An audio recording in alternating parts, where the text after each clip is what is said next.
He was considered as the weakest hunter in the world, but after almost dying in a dungeon, he gains the unique ability to level up, which allows him to become the strongest.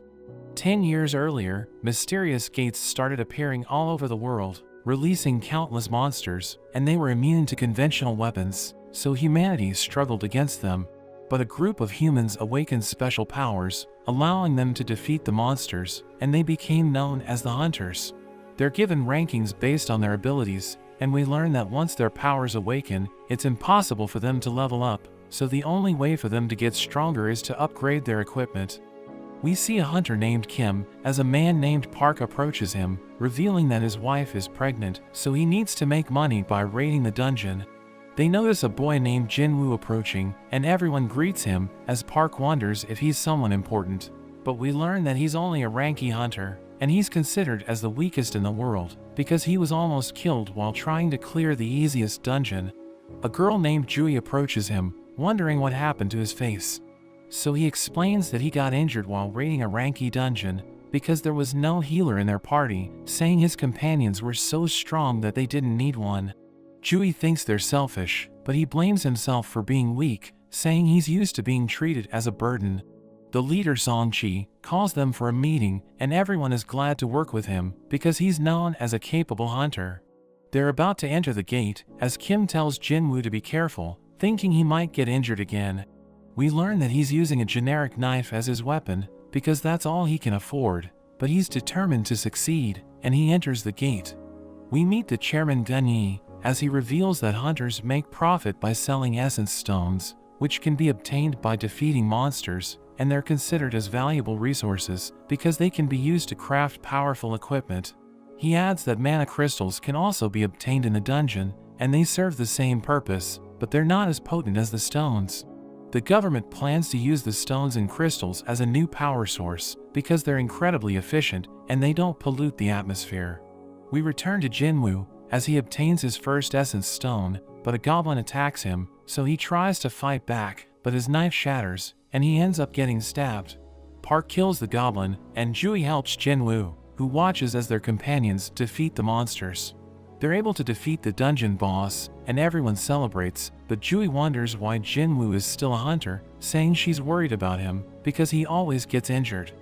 They collect the loot, but they appear to be disappointed, thinking it's not enough, but a hunter calls everyone, showing them a tunnel, as they realize that it's a double dungeon.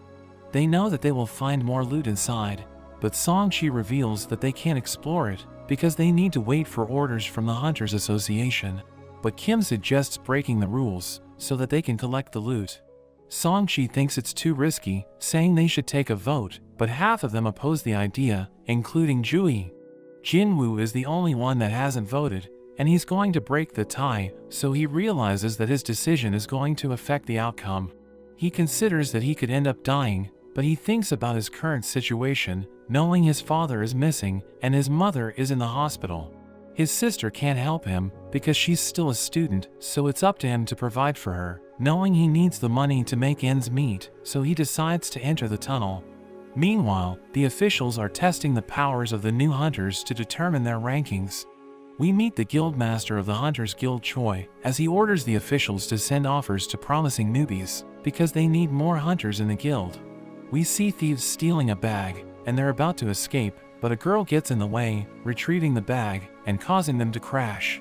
She returns it to the owner, and everyone recognizes her as the S-rank hunter Heian, but she doesn't like getting the public's attention, so she escapes from the scene.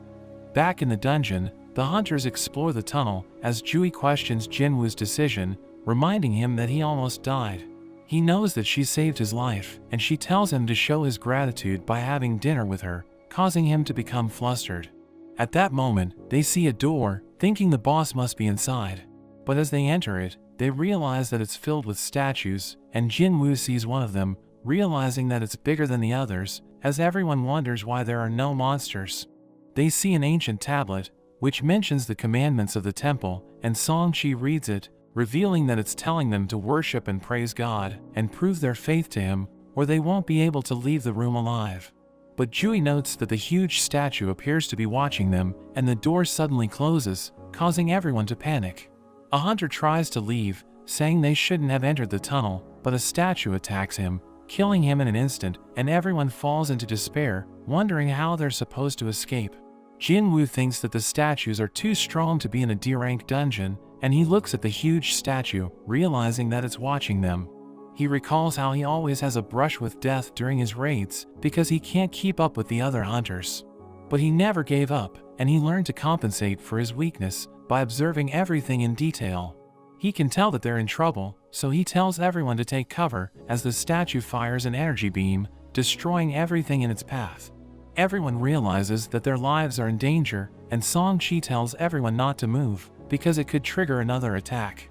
He approaches Jinwoo, wondering how he was able to sense the danger. He explains that it was just a gut feeling, but he realizes that Song-chi lost his arm, and he tells Jinwoo to help him stop the bleeding. So Jinwoo covers him with bandages, as he mentions that he was planning to ask for Jui's help. But she always freaks out when she experiences pressure, and this explains why she only joins easy raids, despite being a B-rank healer. Song-chi explains that he's been to B-rank dungeons, but he's never seen a monster as powerful as the statue, thinking it belongs to an S-rank dungeon. He recalls the commandments written on the tablet, and Jinwoo thinks that the huge statue is God. Song-chi knows that they're no match for it, so they need to find a way to escape. But a hunter mentions that he doesn't want to die, and he charges forward with ridiculous speed, but the statue attacks him, destroying him in an instant. Jinwoo realizes that it can kill them if it wanted to, wondering why it isn't attacking them. He recalls the writing on the tablet, asking Song-chi about it, so he mentions that the first commandment is to worship God. Jinwoo thinks that the dungeon has its own rules, and he stands up, as Song-chi tries to stop him, thinking he could get himself killed. But Song-chi realizes that he's determined to survive, and the statue of God prepares to attack him, but he bows his head, as he notes that it's spared his life. So he tells everyone to prostrate themselves, saying it won't attack them if they keep their heads low. They follow his instructions, and the statue's eyes deactivate, but it suddenly starts smiling, so everyone becomes worried. But Park notes that it isn't doing anything, and everyone thinks they're safe. But it suddenly starts moving, walking towards them as they start to panic. Jinwoo reminds them that the second commandment is to praise God, and a man approaches the statue, claiming he knows what to do. He starts reciting a prayer, but it smiles at him as Jinwoo realizes that his plan isn't working. He gets crushed to death, and everyone starts running away as it chases after them. Park thinks about his family, knowing they're waiting for him to return, but he approaches a statue, and it starts moving, slicing him in half. Jinwoo thinks about the second commandment, realizing that the statues with weapons are killing his companions, and he sees statues with instruments, thinking they need to be activated, so he tells everyone to approach them. They follow his instructions, and the statues start playing the instruments, causing them to feel relieved, because their lives have been spared. Jinwoo approaches a statue with Jui, but it doesn't activate, and he realizes that it won't work if there are two people close to it. So he tells Jui to stay there, and he runs to activate the last one, but the statue of God starts pursuing him. It's about to crush him to death, and he manages to avoid it, but he gets blown away, activating another statue by accident. It attacks him, smashing the ground, and Jui thinks he's dead, but we see him crawling to the last one, refusing to give up, as the statue of God continues to pursue him. It stomps on him, but the last statue starts singing, and we see that he was able to activate it. So the statue of God spares him, returning to its throne, as he realizes that they have completed the second commandment. Jui approaches him, but she realizes that he lost his leg, so she tries to heal him, but she ends up reaching her limit. Everyone realizes that their companions are dead, and Kim blames Song-chi for everything, because he's the leader of the group. Their companions think Kim is being unfair, because he suggested breaking the rules, and they start blaming each other. But Song-chi takes responsibility, because he was the one who made the final call. An altar suddenly appears, as Jinwoo explains that the third commandment is to prove their faith to God, thinking they need to perform a human sacrifice to survive. Kim tells Song-chi to offer his life, because he's the leader of the group, and he agrees to this, so he approaches the altar. But a fire suddenly appears, so everyone becomes confused, and Jinwoo tells them to help him reach the altar, because he wants to examine it. As they approach it, more flames appear, and Jinwoo wonders if anyone will arrive to rescue them. but Song-chi explains that the gate is about to fully open, so nobody will be able to save them. We learn that a gate remains inactive for 7 days after it appears, but after that period, monsters will be able to enter the world in what's known as a dungeon break. So hunters are sent into the gate to prevent it from happening by defeating the dungeon boss, and Jinwoo realizes that if they fail, the statue of God will be able to enter their world, so they need to clear the dungeon at all costs. He advises everyone to approach the altar, and more flames appear as the altar activates, causing a ring of blue flames to surround it. The door opens, as everyone wonders if they can leave, but the statues start moving as a blue flame disappears. Everyone panics, but Jinwoo notes that the statues stop when he looks at them, and he tells everyone to keep their eyes open so that the statues won't be able to move. It appears to be working, but one of them panics, and she starts running away, causing a red flame to disappear. She manages to leave the room, and everyone wonders what's happening, because the commandment is to prove their faith. Jinwoo thinks it's a trap, but another one runs away, so he warns the others that they will have blind spots if more people leave. He thinks the blue flames serve as the timer, and the goal is to survive until they disappear, but Kim knows he isn't sure, because he has no evidence to support his theory.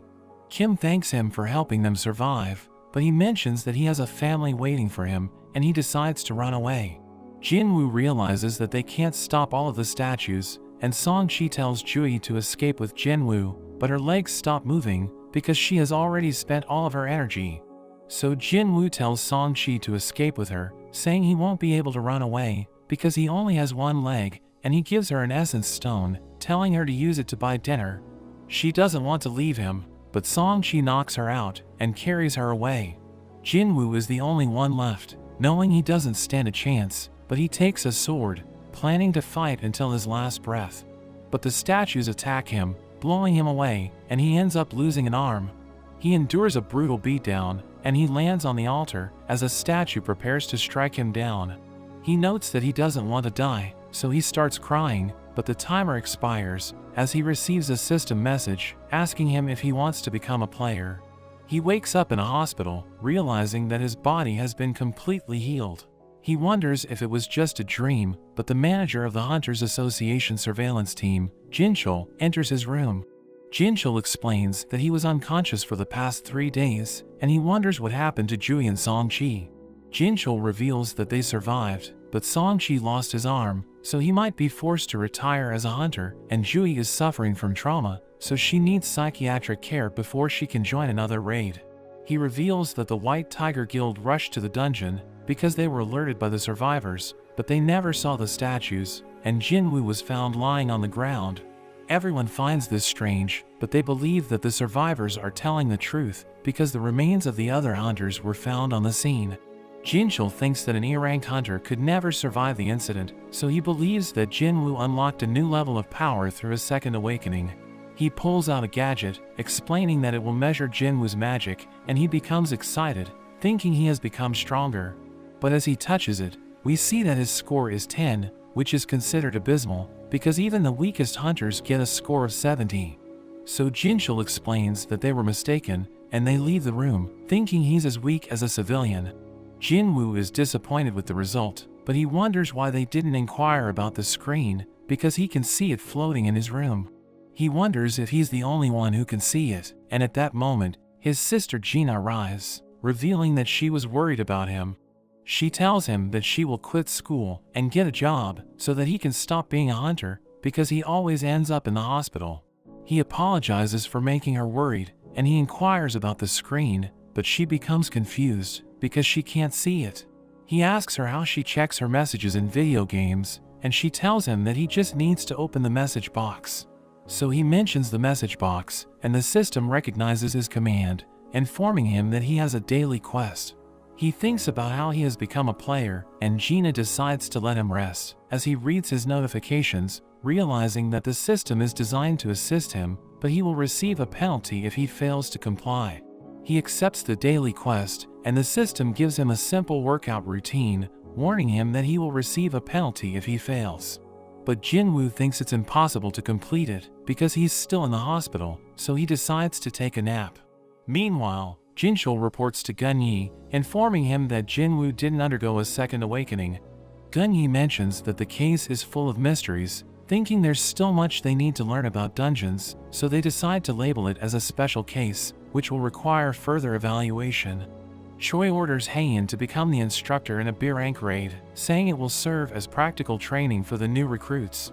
She thinks she isn't fit for the role, but he tells her that she just needs to fight, and everyone will learn from her example. Choi reveals that the Hunters Guild is one of the largest in the country, but they're nothing compared to the best guilds in the world. He knows that a hunter's rank can't be changed, but he thinks they can improve by working on their combat abilities. Jinwoo is sleeping on his bed, but the timer for the quest expires, and the system informs him that he has failed his quest. So the ground starts shaking, causing him to wake up, and he finds himself in the middle of the desert, wondering if he's dreaming. But he encounters a giant centipede, as the system tells him to survive for 4 hours, so he panics and he starts running away as the monster chases after him. But more centipedes appear, and he eventually becomes exhausted. He's about to get eaten, but the timer expires, so he returns to the hospital as the system informs him that he has completed the penalty quest. But he ends up collapsing, and the nurses enter his room, wondering what happened to him. We cut to Jui, as she's invited to join a D-rank raid, but she declines because she still hasn't recovered. She learns that Jinwoo is in the hospital, so she decides to visit him, but she hears the nurses complaining about his behavior, thinking he's insane because he just recovered, but he never stops training. Jinwoo takes a break, and we learn that every time he completes a daily quest, his body fully recovers, and he gains ability points, which he can use to increase his stats. We learn that he has an inventory screen, and he can learn skills, but he thinks his situation is weird, because he feels like he's playing a video game. He returns to his room, where he reveals that he gets a random loot box when he completes a daily quest. He opens it, causing a key to appear, as the system mentions that he can use it to access an instance dungeon in a subway. He becomes confused, because he doesn't know what an instance dungeon is, but he thinks the key will lead him to an event, which can help him get stronger. Jinwoo visits his mother in the hospital, and in a flashback from 4 years ago, his mother suddenly collapses, so they take her to the doctor. He explains that she's suffering from a rare condition known as the eternal sleep disease, which came into existence when the gates appeared. It's caused by continual exposure to mana, but it's incurable, so they decide to put her on life support. Jinwoo needs money to make ends meet, so he starts working at a construction site, but he suddenly awakens his powers, and he becomes qualified to work as a hunter. He becomes excited, knowing his life is about to change, but he realizes that he's so weak that he can't even defeat a goblin, and the other hunters look down on him, seeing him as a burden. Back in the present, Jinwoo continues his training, and he increases his strength. He heads to the subway, and he takes his key, using it to unlock the instance dungeon. He decides to enter it, thinking he can run away if it gets too dangerous, but the exit suddenly closes, as the system informs him that the only way to escape the dungeon is to defeat the boss, or use a teleportation stone. But he realizes he's in trouble, because he isn't sure if he can survive on his own. Jinwoo decides to explore the dungeon, and 3 goblins suddenly appear. He struggles to keep up with their movements, and he falls to the ground, as a goblin tries to stab him, but he dodges, and he launches a counterattack, killing the goblin in 1 hit. The others continue to attack him, but he easily defeats them, as he notes that he has become stronger. But a wolf suddenly appears, and it charges at him, shattering his knife. He realizes that it's stronger than the goblins, and his legs start trembling as he realizes that he's afraid. The wolf charges in, and it manages to scratch him, as he notes that he has no healer, so he's going to die if he suffers a fatal injury. He evades the wolf's attacks, as he notices that his body feels lighter than usual, and he manages to overcome his fear. He punches with all his might, knocking the wolf down, and he realizes that he was able to hurt it, because he focused on improving his strength.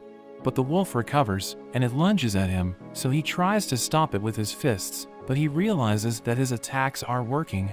So he starts running away, thinking he doesn't stand a chance, because he has no weapon. But at that moment, he recalls that he saw something in his inventory, so he opens it, and he takes a magic sword, as the wolf lunges at him, but he attacks it, slicing it in half. He wonders why he has the sword in his inventory, because he knows that it belongs to Kim, and it's too expensive for him to afford. But he decides not to think about it, and he notes that his wounds have healed. But 2 more wolves appear, as he realizes that his sword is stuck in the ground. So Jinwoo starts to panic, but as the wolves approach him, he manages to lift it, and he takes a swing, but the wolf is able to catch it. So he kicks it, causing it to weaken its grip, and he slices its head off. Seeing this, the other wolf decides to retreat, and as he rests, he realizes that he has reached level 2. He notes that he never leveled up by completing quests, so he realizes that actual combat allows him to gain experience. He notices that all of his stats have increased, thinking it's more efficient to get stronger by leveling up, because he acquires 5 points with each level, while the daily quests only give him 3 points. But Jinwoo realizes that he just defeated 5 monsters, thinking he shouldn't get carried away, and he checks for magic gems, but he finds an item instead. The system tells him that he found a shop, and he tries to buy something, but he realizes that he can't, because his level is too low. He decides to sell the item, allowing him to earn 20 gold, but he wonders how much it's worth in cash, thinking it isn't much, because he appears to be in an E-rank dungeon. He wonders how he can clear the dungeon, because he doesn't know where to find the teleportation stone, and he thinks he isn't strong enough to defeat the boss. But he thinks he might stand a chance if he continues to level up, and he encounters a pack of wolves, but he isn't afraid of them. He charges in, swinging his blade, and killing them as they approach him. He ends up getting surrounded, but he isn't bothered, and he slaughters all of them, allowing him to level up. Jinwoo realizes that his sword is about to break, but he knows that weapons are expendable, and he's glad that the fight is over. He checks his inventory, and he realizes that he has already acquired the teleportation stone. But he decides to stay in the dungeon, because he wants to defeat the monsters to get stronger, thinking they will disappear if he teleports away. Jinwoo heads deeper into the dungeon, slaughtering the monsters along the way, as he notes that his battles are becoming easier. We learn that he can assess a monster's level by looking at the color of its name. The monsters with white names are weaker than him, while the ones with red names are stronger. He knows he's making progress, because the wolves used to have a red name, but now it's white. He senses the presence of the boss, and he isn't sure if he can defeat it, but he decides to fight it anyways. He reaches a swamp, and he sees a creature charging at him with incredible speed. He tries to block, but he gets knocked back, and he realizes that his sword is broken. A huge serpent appears, as Jinwoo notes that its name is orange, so it has the same level as him, and he realizes that its body is covered in scales, so his sword is useless against it. It tries to attack him, and he manages to dodge, but he wonders how he can defeat it. It starts pursuing him, and he struggles to avoid its attacks, but it hits him with its tail, blowing him away. A train is about to crash into him, so he dashes away, and he barely manages to avoid it. He thinks he still isn't strong enough, wondering how hard he has to work to escape his life of constant ridicule. He continues to struggle against the serpent, as he recalls that he's considered as the weakest hunter in the world, thinking the weak are always powerless against the strong, so he's determined to become stronger. He charges at the serpent, evading its attack, and plunging his sword into its scales. It tries to attack him, but he avoids it, and he leaps into the air, as the serpent tries to eat him. But he suddenly disappears, and the serpent realizes that he's clinging to its body. Jinwoo uses his strength to crush its scales, and it appears to be in pain, so it smashes him against a pillar. But he doesn't let go, and he presses down on the serpent's neck with all his might, causing it to bleed, as he continues to tighten his grip. The serpent runs out of blood, and it crashes to the ground, as the system informs Jinwoo that he has defeated the boss. He receives a powerful dagger as a reward, along with a vial of the serpent's venom, thinking its effects are terrifying, because it permanently reduces strength to increase defense. With the boss defeated, the dungeon returns to its original state, and Jinwoo leaves the subway, wondering where everyone went, as a soldier approaches him, telling him that civilians aren't allowed in the area. But the soldier sees him carrying a sword, realizing he's a hunter, so he apologizes for being rude, saying he will escort him to the area. Jinwoo notes that the city is in ruins, and the soldier tells him that there was a dungeon break, but all of the monsters have been dealt with, except for the boss. He senses a powerful presence, and we see a huge golem fighting a group of hunters, as the civilians watch them from a distance. The hunters struggle against the golem because its defense is ridiculous, so even their most powerful attacks aren't working. Jinwoo arrives, and he notes that they're weak because most of them are only E-ranked. He realizes that Jui is with them, and she tries to cast a spell, but she recalls what happened in the dungeon, so she loses her composure. Jinwoo realizes that she still hasn't gotten over the trauma, and he decides to help them, knowing they're fighting against a D-rank boss, which is weaker than the one he just defeated. The hunters are about to get overwhelmed, but Jinwoo launches his sword with incredible strength, and it hits the golem, creating an opening for the other hunters, who use the opportunity to take it out. One of them wonders how they were able to defeat it, because their attacks weren't working, and he sees the sword on the ground, so he inquires about it. A soldier points to Jinwoo, but he's nowhere to be found, and we see that he has already left the scene, because he wasn't expecting his attack to have such an impact. Back in the hospital, Jinwoo continues his workout routine, and a nurse enters his room, but she's surprised to see that he's already ripped, wondering how he was able to achieve it in just a few days. She informs him that he's going to get discharged, but as he's about to leave his room, she asks for his number, because she can't resist his charm. We meet the S-rank hunter Beck, who is invited as a special guest in a TV show. The interviewer asks him about his daily routine, so he tells her that he's always training, because he doesn't want his combat skills to get rusty. He reveals that he used to work as a firefighter, so he knows how to respond to dangerous situations. Gina is watching the interview, but she realizes that she's already late, and Jinwoo tells her to be careful on her way to school. She notices he looks different, thinking it must be because of his training, and she's about to leave for school, but he gives her an umbrella, telling her to stay safe. After she leaves, he checks his daily quest, as he notes that he gained muscle mass, thinking it must be because his stats increased. He notes that he still hasn't distributed his ability points, thinking he needs more than just strength to defeat powerful monsters, so he decides to use them to improve his agility and perception. At that moment, he receives a call from the landlord, who tells him that his rent is due, so he promises to pay immediately. He knows that he has become stronger, so he thinks he'll be able to earn more money by raiding dungeons, but he notes that it's difficult to find a good job, because his rank is still at E. He thinks about undergoing a reevaluation, thinking it will allow him to raise his rank and earn more money. But it would attract too much attention, knowing his case is unusual, so he ultimately decides against it. He's surprised when he sees a high-paying job for rank E hunters, so he rushes over to the location and completes his daily quest along the way. He meets a hunter named Donsuk, who explains that his party only has 6 members, and they need 8 people to enter the C-rank dungeon, so they're hiring hunters to fill the slots. But he mentions that Jinwoo won't share the spoils, because he won't be fighting the monsters, but they will pay him a large commission for joining them. Jinwoo accepts the job, and Donsuk orders him to carry their luggage, but he wonders why the party has no healer, so Donsuk tells him that they're already used to fighting without one. He finds this strange, and he reads the contract, realizing that they won't be liable for anything that happens to him in the dungeon, but he signs it anyways. A D-ranked hunter named Yujin approaches him, revealing that he also accepted the job, and everyone is impressed with his equipment, thinking he must be from a rich family. They prepare to enter the gate, as everyone notes that it looks enormous, but Jinwoo explains that the size of the gate doesn't matter, and the Hunters Association classifies it based on the amount of magic power it exudes. They enter the gate, and they realize that the dungeon is too dark, so the mage Kyuwon lightens up the area, allowing them to see what's inside. But Jinwoo notes that it reminds him of the temple because it's pitch black, and there are no monsters blocking their path. As they head deeper into the dungeon, they hear monsters approaching, so everyone prepares for battle.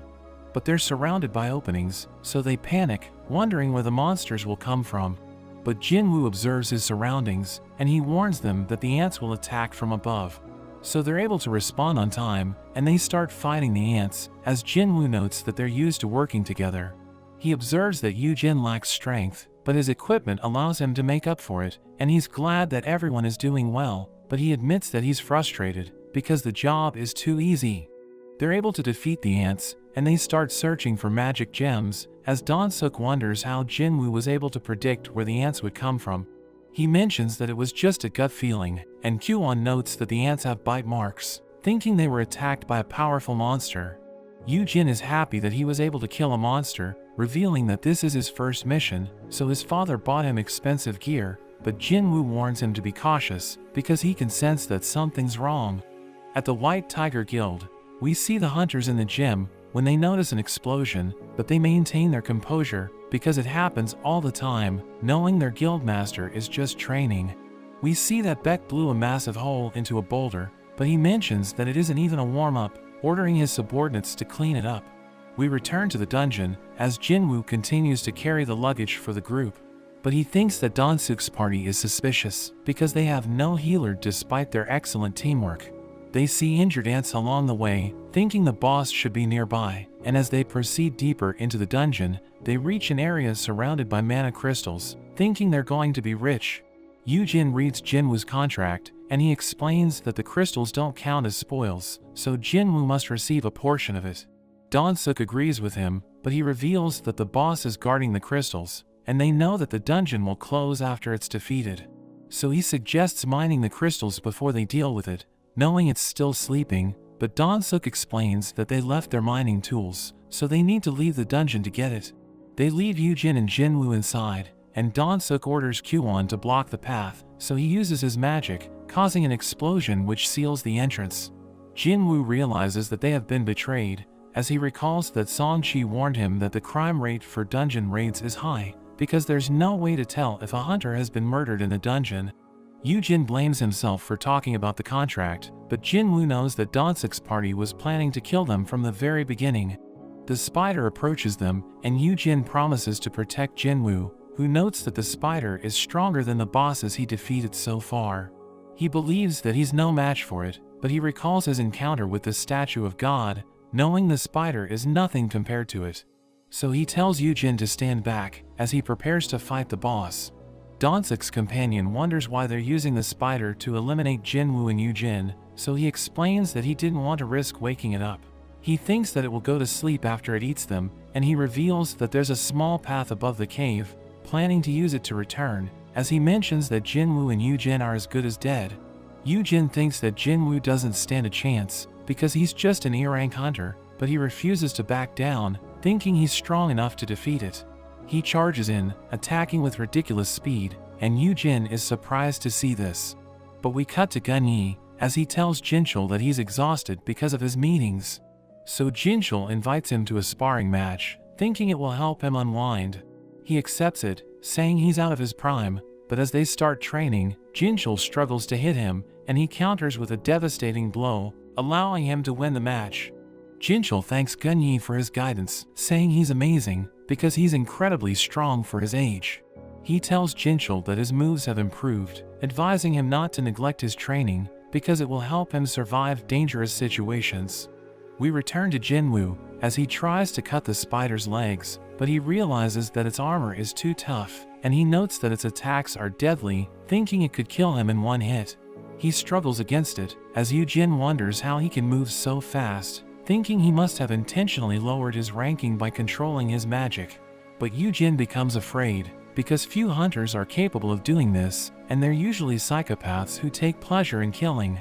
Jinwoo realizes that his fatigue is increasing, knowing it will cause his movements to slow down, so he thinks about using his dagger's special abilities to end the fight.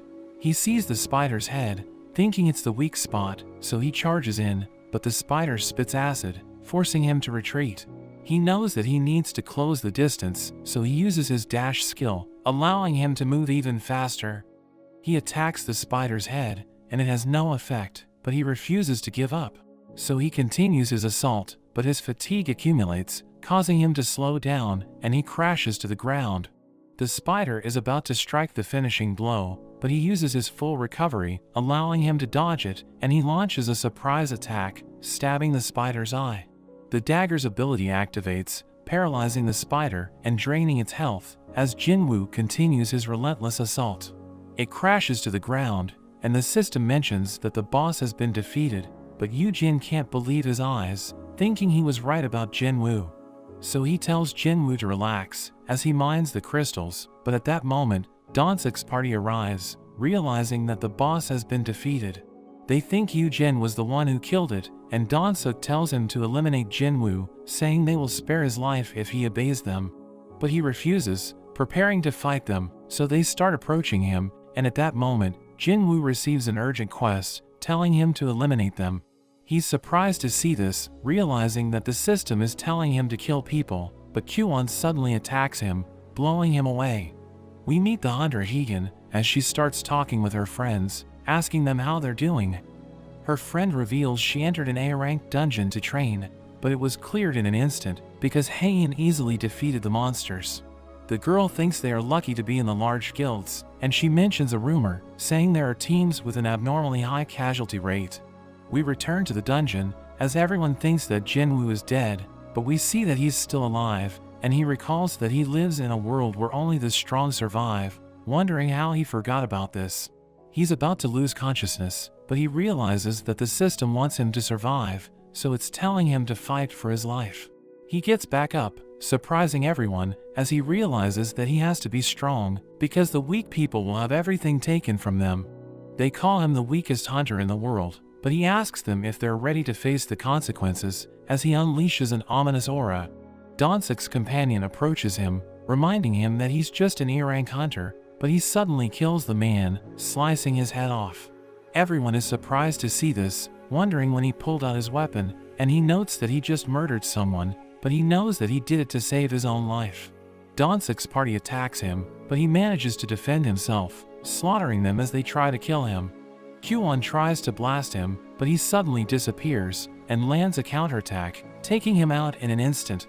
Dan-suk freaks out, realizing that Jinwoo was hiding his true powers, but he mentions that he's stronger than his companions, as he uses his skill to strengthen his body. He believes that Jinwoo relies on his speed, and he's using his dagger to deal damage, but he knows that it won't work against him because his body is as hard as steel. He charges in, trying to avenge his companions, but Jinwoo smashes him against the ground, as he realizes that he doesn't stand a chance. So he starts begging for his life, telling Jinwoo that he can have the crystals, but he mentions that Dan-suk tried to kill him 3 times, reminding him that no one will know what happens in the dungeon. Jinwoo slices his head off, allowing him to complete the urgent quest, but the dungeon starts collapsing as the gate is about to close. They're able to escape in time, and they report that Dan-suk's party was killed during the raid. Jinwoo realizes that he received a reward for completing the urgent quest, and he acquires a skill called Murderous Intent, which weakens the enemies by causing them to panic. The official believes them, and she judges them based on their equipment, thinking Yujin was the one who defeated the boss, while Jinwoo did nothing to help, but Yujin thanks him for saving his life. Jinchul receives a report about the incident, but finds it suspicious when he hears that Jinwoo was involved, and as he looks at the file, he recognizes Dan-suk, because he's the brother of a famous hunter. Jinwoo returns home, and Gina is happy to see he bought food. She asks him how his raid went, but he thinks back to how he didn't even hesitate when he killed the hunters. He wonders if there's something wrong with him, but his sister snaps him out of it. He decides not to worry about it, thinking he needs to prioritize getting stronger to protect his family. As he drinks his beer, he gets a notification of a debuff, but it seems to get cleansed. He keeps drinking in his room, but realizes he can't get drunk, and sees that one of his quest rewards gives him regeneration and immunity to status effects. He gets a call from Yujin, and they meet up at a cafe. Yujin sees him as his boss, and says he's putting together a team, but Jinwoo instantly turns him down. Jinwoo prepares to leave, but Yujin begs him to listen. He explains he's trying to become licensed as a guild master, but it requires 20 raids worth of experience. His father owns one of the country's biggest construction companies, and they are looking to form a guild. Jinwoo thinks about all the treasures that can be found in dungeons, so he isn't surprised with their plan. Yujin mentions his father wants an S-rank hunter to be the guild master, with his brother as second in command. Jinwoo notes that there are only 7 S-rank hunters in the whole country, and all of them are already in guilds besides one named Min, who's currently retired. Jinwoo realizes they plan to poach one from another guild, but he warns that it's a bad idea. Yujin reveals his brother can't be the guild master because he didn't awaken as a hunter, so it's his chance to take his place. Yujin points out how they can help each other. Jinwoo can participate in raids while hiding his power, while Yu Jin can convince his father of his success if he only has help from an E-rank hunter. He shows Jinwoo the building they plan to use as the guild's headquarters, valuing it at around $20 million, and he offers it in exchange for his help on 19 more raids. Jinwoo considers the offer, but thinks that since he's the only person that can level up, he will eventually reach S rank, so 20 million would be nothing when that time comes, and he ends up turning down the offer. Meanwhile in America, we meet Don-suk's brother Don-soo, and he hears the news about his brother. He knows his brother was murdered. Looking at the information on the two survivors, he plans to fly back to Korea to find them, but his assistant tells him his schedule is full, so he agrees to wait, hoping the two will survive until he has time for them. Jinwoo goes running with his sister, and he wonders what she would do if she had $20 million, but she finds it unrealistic. As Jinwoo goes to complete his daily quest, he realizes that the counter can go beyond his requirement. He decides to test the limit, and realizes he can do double the requirement. It turns into a secret quest, and he gets the option to receive a blessed loot box. It turns into another key, which seems to lead to the demon's castle, with a difficulty rank of S. He's shocked when he sees that it contains the ingredients for the elixir of life, and he thinks he can use it to save his mother. He opens the dungeon, revealing a flaming portal, wondering if he can really take on an S-rank dungeon, but we see he saved a teleportation stone just in case. As he approaches the entrance, he's confronted by a Cerberus, but he's determined to get stronger. He uses his dash to approach the beast, and he starts slashing at it, but it barely does any damage. He uses his murderous intent skill, but it has no effect. His arm gets bitten, and he loses a third of his HP. He manages to get back up, but the Cerberus uses a skill that doubles its stats. Jinwoo is unable to react, and he takes another hit. He gets smashed continuously, and we see his health is getting low. He prepares to use his teleportation stone, but the Cerberus attacks again, causing him to drop it. He wonders how he can survive, and he decides to try the snake's poison, remembering how he has debuff immunity, so he's able to get rid of the negative effect. The Cerberus lunges at him, taking another bite out of him, but he survives, and sees that the Cerberus's skill has ended. He rushes at it, and he's finally able to do some damage. The beast bites down on him, but he barely survives, and he stabs the dog's eye. He stabs it repeatedly, and he manages to kill the beast. He levels up after the fight, allowing him to heal, and he's glad that it's over. He receives another key to unlock the demon's castle, as well as the formula for the elixir of life, which requires 3 items from within the castle. Jinwoo realizes he needs to get stronger before he takes it on, but he swears to be back for it soon. He meets up with Yu Jin, saying he has changed his mind, so he's going to be joining the raids, under the condition that they will enter the dungeons alone.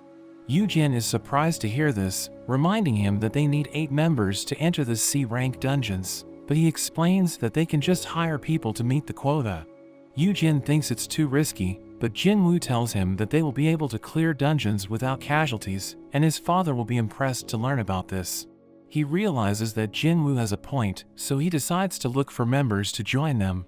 We see Haein in the middle of her training session, and while she rests, she's approached by a man who invites her to be the guild master of Yujin's guild. Yujin's father Han tells him that the world has changed since the dungeons appeared, saying it can no longer maintain its infrastructure without the resources from the dungeons. Han knows that the world is relying on hunters because they're the only ones who can gather the resources, and they're controlled by the association, which is owned by the state. But he reveals that the guilds are the ones making a fortune, since they're earning profits as the hunters gather resources. He mentions that the top guilds in the country are extremely wealthy, so he wants to establish his own guild, thinking it will benefit everyone. We return to Jinwoo, as he completes his daily quest, realizing that he can no longer go beyond his requirement, so he can't get another blessed loot box. He wants to receive an item which will help him get stronger, and he opens a regular loot box, but he receives a bingo card, thinking it's useless. He realizes that completing daily quests is inefficient, so he wants to fight monsters to become stronger. He thinks about defeating the centipede at the penalty zone, thinking it will help him level up, but he isn't sure if it will give him any XP. At that moment, he realizes that the association is looking for hunters to clear a D-rank dungeon, and he decides to join, thinking it's better than relying on daily quests to increase his stats. But he becomes frustrated, realizing that his progress has slowed down. We cut to a dojo, where we see Song-chi training his student.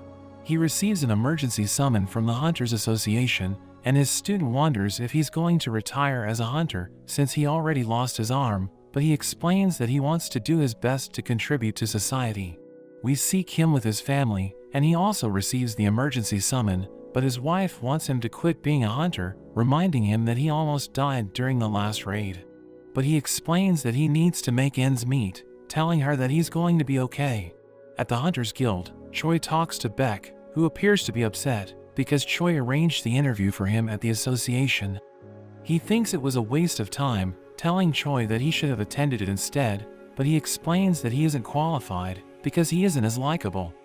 He tells Beck that Han is preparing to launch his own guild, but Beck reveals that he already knows about this, asking Choi why he wanted to see him.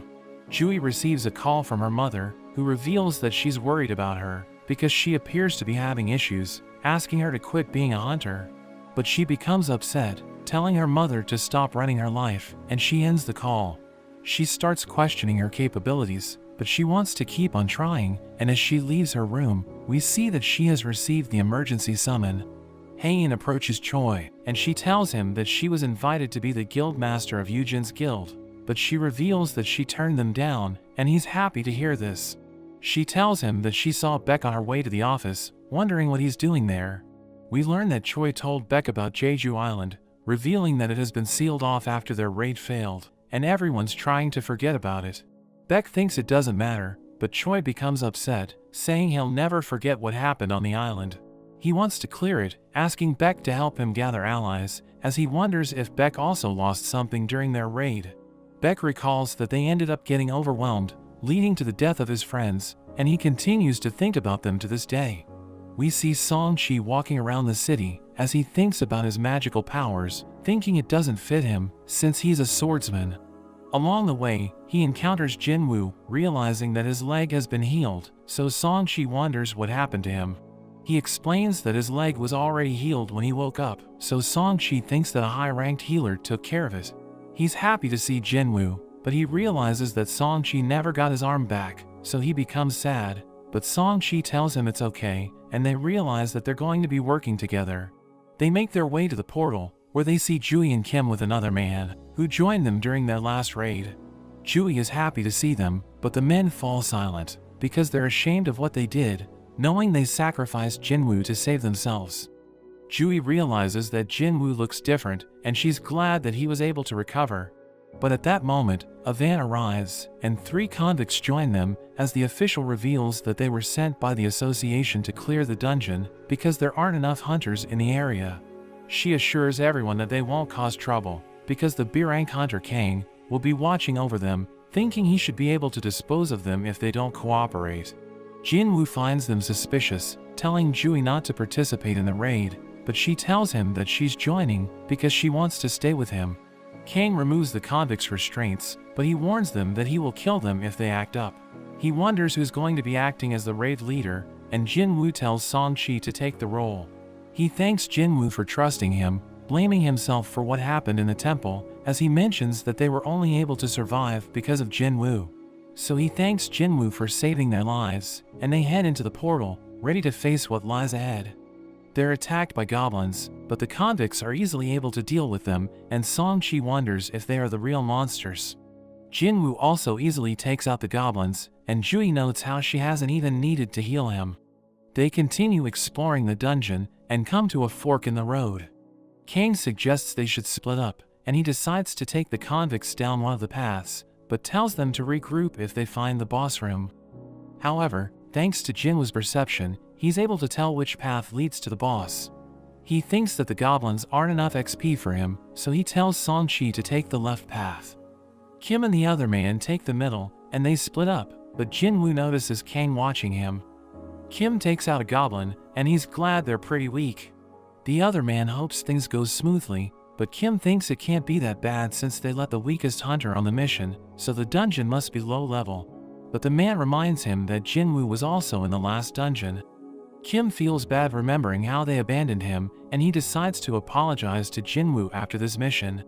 Meanwhile, with the convicts, they get bored since the goblins are no challenge.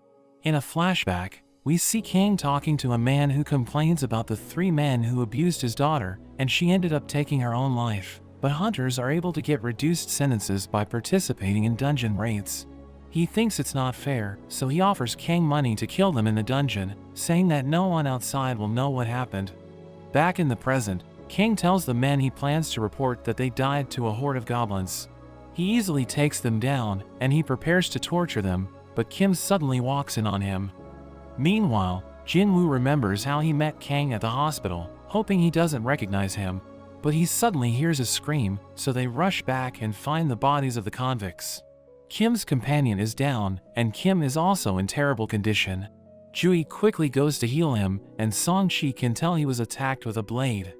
Kim thinks he can't be saved, but Jinwoo reminds him about his family, wanting him to survive so he can hold his grudge against him. Kim wishes he could apologize under better circumstances, but says he's sorry as he fades away. Kang watches them from above, preparing to attack, but Jinwoo catches his arm. Kang is impressed, but Song-chi wonders why someone from the association would do something like this. Song-chi prepares to take him on, thinking Jinwoo isn't strong enough, and he gets Jui to buff him. Even though Kang is higher ranked than him, he thinks assassins usually have low defense. Kang laughs at him for being a mage that uses a sword, but acknowledges that he has some skill. However, Song-chi takes a hit, but Jui instantly heals him, and Kang is annoyed by her, thinking he needs to take her out first. He rushes at her, but Song-chi stops him, saying he won't lose in terms of swordsmanship, but Kang's speed is too much, and he gets cut from all sides. Jui tries to heal him, but she's out of power, and Kang thinks it's over, but Song-chi suddenly uses his fire to blast him. Kang manages to avoid it, and commends him on his plan of using the sword as a distraction. He prepares to finish him off, but Jinwoo suddenly pushes him back. Kang wonders who he is, so he introduces himself as just an E-rank hunter. But Kang doesn't believe him, since he was able to stop 2 of his attacks, and he realizes that Jinwoo must have had a second awakening. Song-chi thinks it must have been the double dungeon, and Kang finally remembers who Jinwoo is, but he still thinks he has the upper hand since he has more experience. Jinwoo wonders why he did all of this, so he explains how the father asked him to kill the men, saying he's carrying out justice, but Jinwoo wonders about Kim, since he was tortured instead of being silenced, so Jinwoo thinks he's lying about wanting justice. He starts fighting with Jinwoo, and Song-chi can't believe how fast they're moving. Their speed seems to be equal, but Kang still thinks his experience gives him the edge. He kicks dirt into Jinwoo's eyes, landing multiple slashes, but Jinwoo's system activates, giving him a quest to defeat Kang. He gathers his power, and he suddenly gets even faster. Kang is hit by his dagger's poison, but Kang decides to use his own skill as he suddenly vanishes. Jinwoo tries to find him, but Kang notes that his stealth skill completely conceals him. Jinwoo tries to defend himself, but he gets cut in the leg, and Kang mentions that no one has ever seen his skill and lived to tell the tale. He thinks he's faster now that he cut Jinwoo's leg, but Jinwoo uses his full recovery to instantly heal it. Kang becomes confused, wondering how a combat hunter can also use healing magic, and he starts to think Jinwoo is dangerous. He disappears once again, but Jinwoo is now able to block his attacks by tracking his bloodlust. Jinwoo uses his murderous intent, completely overwhelming Kang, and he's defeated in an instant. Jinwoo completes his quest, and he also acquires the stealth skill. Kang wonders what he is, but Jinwoo says he isn't sure, but says that he's just a hunter that gets stronger with every fight. He thinks about how he's gotten stronger, but also feels something inside of him falling apart. Jui and Song-chi thank him for saving them, and he tells them to get out of the dungeon while he finishes the rest, as he heads to take on the boss alone. We see Jinchul arriving at the scene, and he's surprised to learn Kang has been killing people in secret, thinking he was too careless as his supervisor. His assistant leads him to the survivors, and he's shocked to see Jinwoo among them. He wonders who defeated Kang, so Jinwoo thinks he's about to be exposed, but Song-chi suddenly claims that he was the one who defeated Kang. Jinchul wonders how he did it, since he's lower ranked than Kang, so he explains it was because he had a healer, but Jinchul still finds it sus, but decides to accept it for now, and Jinwoo realizes he can't get cocky just because he defeated Kang, because he can now sense that Jinchul is A-ranked, and he stands no chance against him.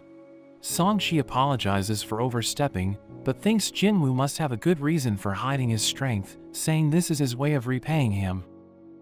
Jui realizes that Jinwoo has changed, but she still freaks out during her missions, thinking she doesn't have what it takes to become a successful hunter. She recalls how she had to save him during their past missions, because he always got injured, and she reminds him that he promised to have dinner with her. She shows him the essence stone he gave her, saying she's going to retire so that she can stay with her parents and help them with the family business. She tells him to visit her during his free time, and she returns the stone as they bid each other farewell. Jinwoo recalls that Jinchul warned him to be careful because Donsuk's brother is looking into him. He recognizes Dongsu as an S-rank hunter, and Jinchul tells him that Dongsu doesn't care about the facts, saying he will be coming for them, because they were with Donsuk when he got killed. Jinchul explains that the law is powerless against S-rank hunters because they're too powerful, so he advises Jinwoo to leave the country with his family, making Jinwoo realize he needs to get stronger to defend himself. After some time, we see Jinwoo with Yujin as they prepare to raid a C-rank dungeon. Yujin reveals that he has assembled a strike team, explaining that he chose the hunters who are absolutely useless because they don't need to fight anyway. Jinwoo realizes that he recruited a minor, but he explains that it doesn't matter, and a girl named Song-yi approaches him, saying she's qualified to work as a hunter. So he starts asking her questions, and we learn that she's an E-rank hunter who has no raiding experience whatsoever. Jinwoo tells the other hunters to wait outside while he and Yujin clear the dungeon together, but one of them asks if they are serious, because they're paying everyone 3 million just to do nothing. Yujin confirms this, saying they don't need to fight, but they aren't allowed to tell anyone about their deal, or they need to pay him 10 times the amount. Yujin wears a new set of armor, saying he's planning to use it during the raid, but Jinwoo pokes him, and he crashes to the ground, so Jinwoo advises him to take it off, because he can't even move while wearing it. They enter the gate, but everyone thinks they're insane, thinking they won't make it, because they're low-rank hunters. But after an hour, everyone sees Yujin leaving the gate, and they realize that the dungeon has been cleared, and they can't believe it, wondering how they defeated the boss. They decide to head to the next gate, and Yujin reveals that they plan to clear 3 dungeons in one day, saying everyone's going to earn 9 million in total. Jinwoo encounters countless monsters during the raids, but he easily defeats all of them, allowing him to level up. Yujin realizes that Jinwoo is getting stronger because he's using new skills, and he notes that stealth is useful because it allows him to fight while he's invisible. Yujin takes the loot, as Jinwoo realizes that he doesn't have enough mana to use his skills, so he thinks about increasing his intellect. He suddenly receives a notification, which mentions that he has reached the required level, so he can now accept the job change quest. At the White Tiger Guild, we meet the manager named Sang, as he learns that someone spent 150 million to acquire the rights to the C-rank gates. His assistant tells him about Yujin's strike team, explaining that Yujin is the son of a wealthy businessman. But Sang thinks he's crazy, and he looks into the members of the team, realizing that Jinwoo is one of them, and he takes interest in him. Sang believes that Jinwoo has reawakened, telling his assistant that Jinwoo has survived 3 major disasters, which led to the death of several hunters. He believes the only explanation is that Jinwoo has gotten stronger, so he decides to look for him. Sang finds Yujin's group, but he wonders why they're having a picnic, and Song-yi approaches him, telling him that the area is off limits. So he explains that his curiosity led him there, asking her if she's a part of the team, but he wonders why Jinwoo isn't with them. He realizes that Jinwoo is trying to clear the dungeon without them, thinking he must be extremely powerful, and Sang decides to leave. Moments later, Jinwoo exits the gate, and he asks Yujin if he can take a day off, because he has something he needs to do. But Yujin explains that they still need to clear the dungeons he reserved, and they realize that they might have to cancel it, but Yujin won't get his money back. We cut to Choi, as he has a nightmare about his raid on Jeju Island. We learn that he's been having the same dream, but he realizes that it's almost time to put his plan into action. We return to Jinwoo, as Sang approaches him, and they have a drink at a cafe, as Sang introduces himself, saying he's from the White Tiger Guild. He tells Jinwoo that they want to hire him, and they're willing to pay him twice the amount that Yujin is paying him. But he asks Sang how much the White Tiger Guild is worth, so he reveals that it's close to 50 billion, and Jinwoo explains that they can't afford him, because Yujin offered to give him a building worth 30 billion. Sang is surprised to hear this, and Jinwoo is about to leave, but he wonders how Sang learned about him. He suddenly disappears, and Sang panics, as Jinwoo cuts him. He realizes that Jinwoo is using the stealth skill, so Sang immediately apologizes for looking into him, saying he meant no harm. He reveals that he came across Jinwoo's name while he was looking into the dungeon market, saying the guild needs C-rank dungeons to train rookies, but Yujin already bought the rights to all of them. He explains that he and his assistant are the only ones who know about Jinwoo, and he tells Sang that he wants to keep a low profile, threatening to kill them if they write a report about him. So Sang promises to keep his mouth shut, and Jinwoo spares his life, explaining that his team needs to monopolize the C-rank gates until they achieve their goal. He offers to sell 3 gates for 900 million, but Sang thinks it's too expensive, offering 600 million instead, and Jinwoo ends up agreeing. Before they part ways, Jinwoo tells Sang to open his mouth, and he gives Sang a healing potion, so he asks Jinwoo if he trusts him, but he just tells Sang to keep his mouth shut. Jinwoo returns home, and Yujin tells him that he has received the 600 million from Sang, asking him how he was able to sell the dungeons at a ridiculously high price. But he refuses to say anything, and Sang realizes that he has been scammed, because there are other C-rank dungeons selling for less than half the price. He receives a message from Jinwoo, which mentions that he's going to forget that Sang spied on him, and Sang realizes that they're now even. Jinwoo leaves the city, and he goes to a forest, where he plans to complete the job change quest. He notes that he was given time to decide, thinking the quest is going to be difficult, but he accepts it anyway, and a portal appears, so he enters it, as he wonders what's waiting for him inside. He realizes that the dungeon is too peaceful, but the system informs him that he can't heal while he's inside, and he can't leave until he has cleared the dungeon. A knight approaches him, so he equips his dagger, and he manages to land a hit, but it doesn't do anything. So he tries using his skill to land a critical hit, but his dagger can't pierce through its armor, and he realizes that his weapon is useless against it. So he uses his bare hands, and he's able to remove its head, killing it in an instant, but a group of knights suddenly appear. We cut to Yujin, as he has dinner with his family. We learn that his brother Yusung is trying to establish a guild, but he can't find an S-rank hunter to lead it, so he thinks about recruiting hunters from overseas. He knows that Yujin is also trying to start a guild in secret, so he tells Yujin not to get in the way, but he chooses not to say anything, thinking his brother will be surprised to learn about Jinwoo. Jinwoo uses his brute strength to defeat the knights, and he notes that he's getting tired, but he suddenly senses a presence, so he takes his weapon, and he stabs an assassin, realizing that they have the stealth skill. A mage suddenly attacks him, but it misses, as he realizes that the enemies in the dungeon are similar to the ones he fought in the past.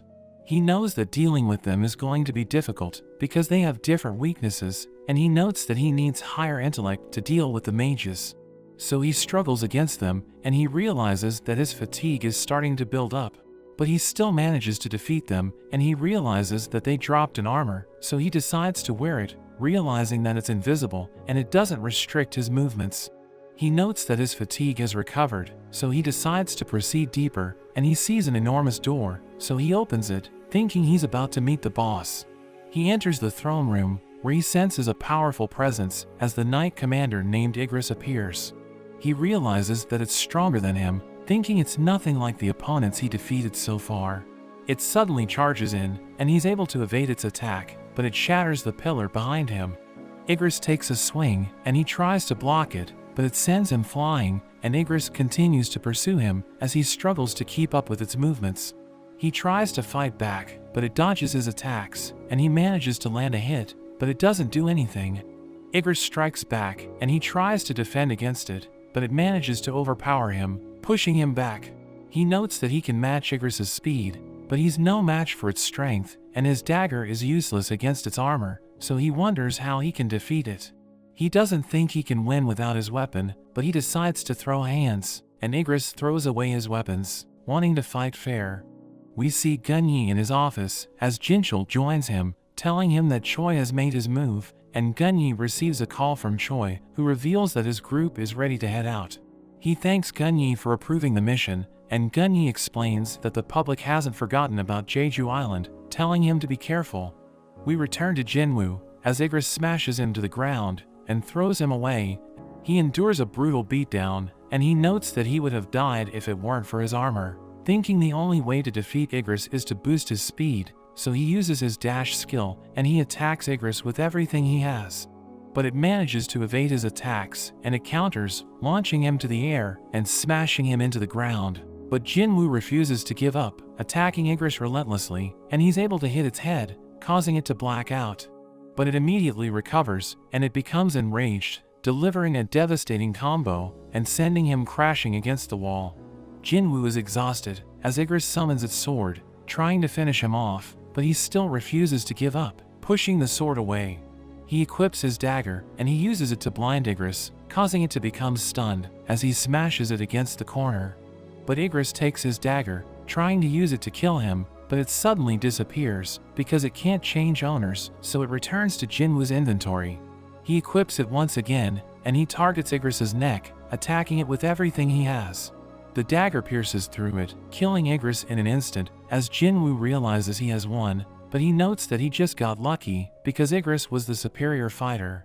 The system shows him his rewards, which includes an S-rank helmet, so he tries wearing it, as he notes that this is the first time he acquired such a powerful equipment. He also receives a rune stone, which allows him to learn a skill called the Ruler's Hand, and he wonders why Igris dropped a teleportation stone, thinking he has already cleared the dungeon. But portals suddenly appear, as the system tells him to survive for as long as possible.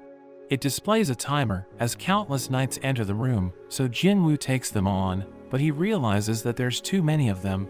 So he uses his stealth skill, thinking about hiding to buy time, but a mage appears, and it casts a spell, which allows the knights to see him.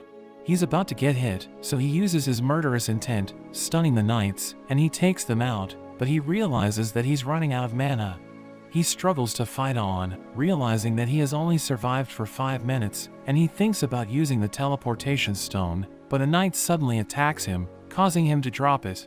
He gets sent flying, and thinks that without the teleportation stone, the only way to survive is to continue fighting. He does his best against the knights, but his stamina is low, so he can't use his skills. He barely has any HP left, but he refuses to give up and continues to fight. However, he reaches his limits and is brought to his knees. He thinks about his companions telling him he's done enough, and he sees his old self, thinking he should be happy with how far he has come. Meanwhile, at the association, we learn more about the previous Jeju Island raid. It was a horrific failure where many lives were lost, scarring all the hunters that survived, but Gunyi thinks it's something they need to overcome, or else they will all be destroyed. Jinwoo continues to struggle, and his other self tells him that although he might look different, he's still the same E-rank hunter, telling him to know his place. Jinwoo gets smashed into the ground, and a knight approaches to finish him off, but he notices that his daily quest is just about to expire. He gets a penalty for not completing it, and gets teleported to the penalty zone just in time. He uses the store to buy potions to recover his stamina, but he's suddenly surrounded by giant centipedes. But he charges at them, determined to get even stronger. He manages to defeat them all, gaining multiple levels, and he has 10 minutes left in the area. He checks his shop for new weapons, and he buys the Night Killer Dagger, which deals bonus damage to armored monsters. He also uses the rune stone he got from Igris, and he gains the Ruler's Hand skill, which allows him to affect objects without directly touching them. His timer reaches 0, and he's sent back to the dungeon, but he's ready for round 2. Meanwhile, we see Choi's group preparing for another raid on Jeju Island. Heian apologizes for not being able to be a part of the last raid, but they suddenly detect a strange mana source in the water. Jinwoo is able to defeat the knights with his new weapon, but he feels something is off, because he doesn't seem to be gaining any XP. He notices that the mages are casting some kind of strange spell, and he realizes that the knights are just summoned monsters. He throws his dagger to take out one of the mages, and its summoned knights are also destroyed. Jinwoo continues to go after the mages, using his new skill to pull one of them in. However, the 3 remaining mages work together, and they summon a giant golem. But Jinwoo dodges its attacks, and he goes straight for the mages. The golem continues to attack, but Jinwoo pushes it back and manages to destroy it. The timer reaches over 4 hours, and he completes the job change quest. He gets to switch to an advanced class based on his performance, and he's given the Necromancer class. He wonders what's going on, since Necromancers are usually casters, but he hasn't put any of his stats into intellect. He thinks it's a waste since it doesn't suit his fighting style, and he's given an option to reject it. But when he tries to reject it, the system mentions that the Necromancer is a hidden class, so he ends up accepting it, and since he was able to exceed the survival time and kill all the monsters, he gains a number of bonus points. His advancement points exceed the threshold, causing dark energy to swell around him, and his class is upgraded to the Shadow Monarch. The job change is completed, and he starts to hear the voices of the knights, as he gains the ability to use shadow extraction on them, and it requires a command word to activate. Arise. Causing the knights to stand once more and become his minions. He thinks about controlling something stronger, so he turns his attention to Igris. He uses his extraction skill, and it suddenly pulses with energy, but the skill fails, and he only has 2 more attempts. He tries again, but it fails for a second time. Jinwoo thinks Igris must have been waiting for his king's return, but asks him to serve him instead. He activates his extraction skill one last time, and he successfully manages to turn Igris into one of his soldiers. We see Jinwoo sleeping in his room when he receives a call from Gina, who reminds him that he needs to attend a meeting in her school, and he realizes that he's already late. He heads to her school as she realizes that he looks different and her classmates find him attractive, so she offers to introduce him to one of them since he doesn't have a girlfriend, but he tells her they're late. He talks to her teacher, who thinks Gina could get into medical school since she's an excellent student. But the teacher wonders if he will let her work as a hunter if she awakens her powers, and he mentions that he won't, so the teacher asks for a favor. Jinwoo meets Song Yi, and he shows her Gina's picture, so she realizes that he's her brother. She mentions that she won't return to school because she wants to focus on her career, but he tells her she can't make a living as an A-rank hunter. She refuses to listen to him, reminding him that he's also E-rank, but he explains that he isn't telling her to give up. We see Jinchul at the airport as he welcomes Donsu to Korea, who recognizes him as the chief of the Hunters Association. He asks Donsu how long he will stay there, and he tells Jinchul not to worry because he won't be staying for long. Jinchul knows that he wants to meet Jinwoo and Yujin because they were involved in his brother's death.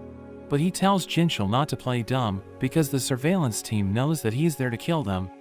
We see Choi with Gun Yi, who reveals that the monsters on Jeju Island have evolved, and they're trying to use their wings to fly across the sea.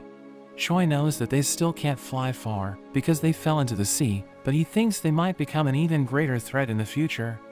We return to Jinwoo as he joins the other hunters waiting near a gate, and he greets Sang, who realizes that he brought Song Yi. We learn that he asked Sang to let her join the raid, and he mentions that their timing is perfect because the C-rank gate just appeared.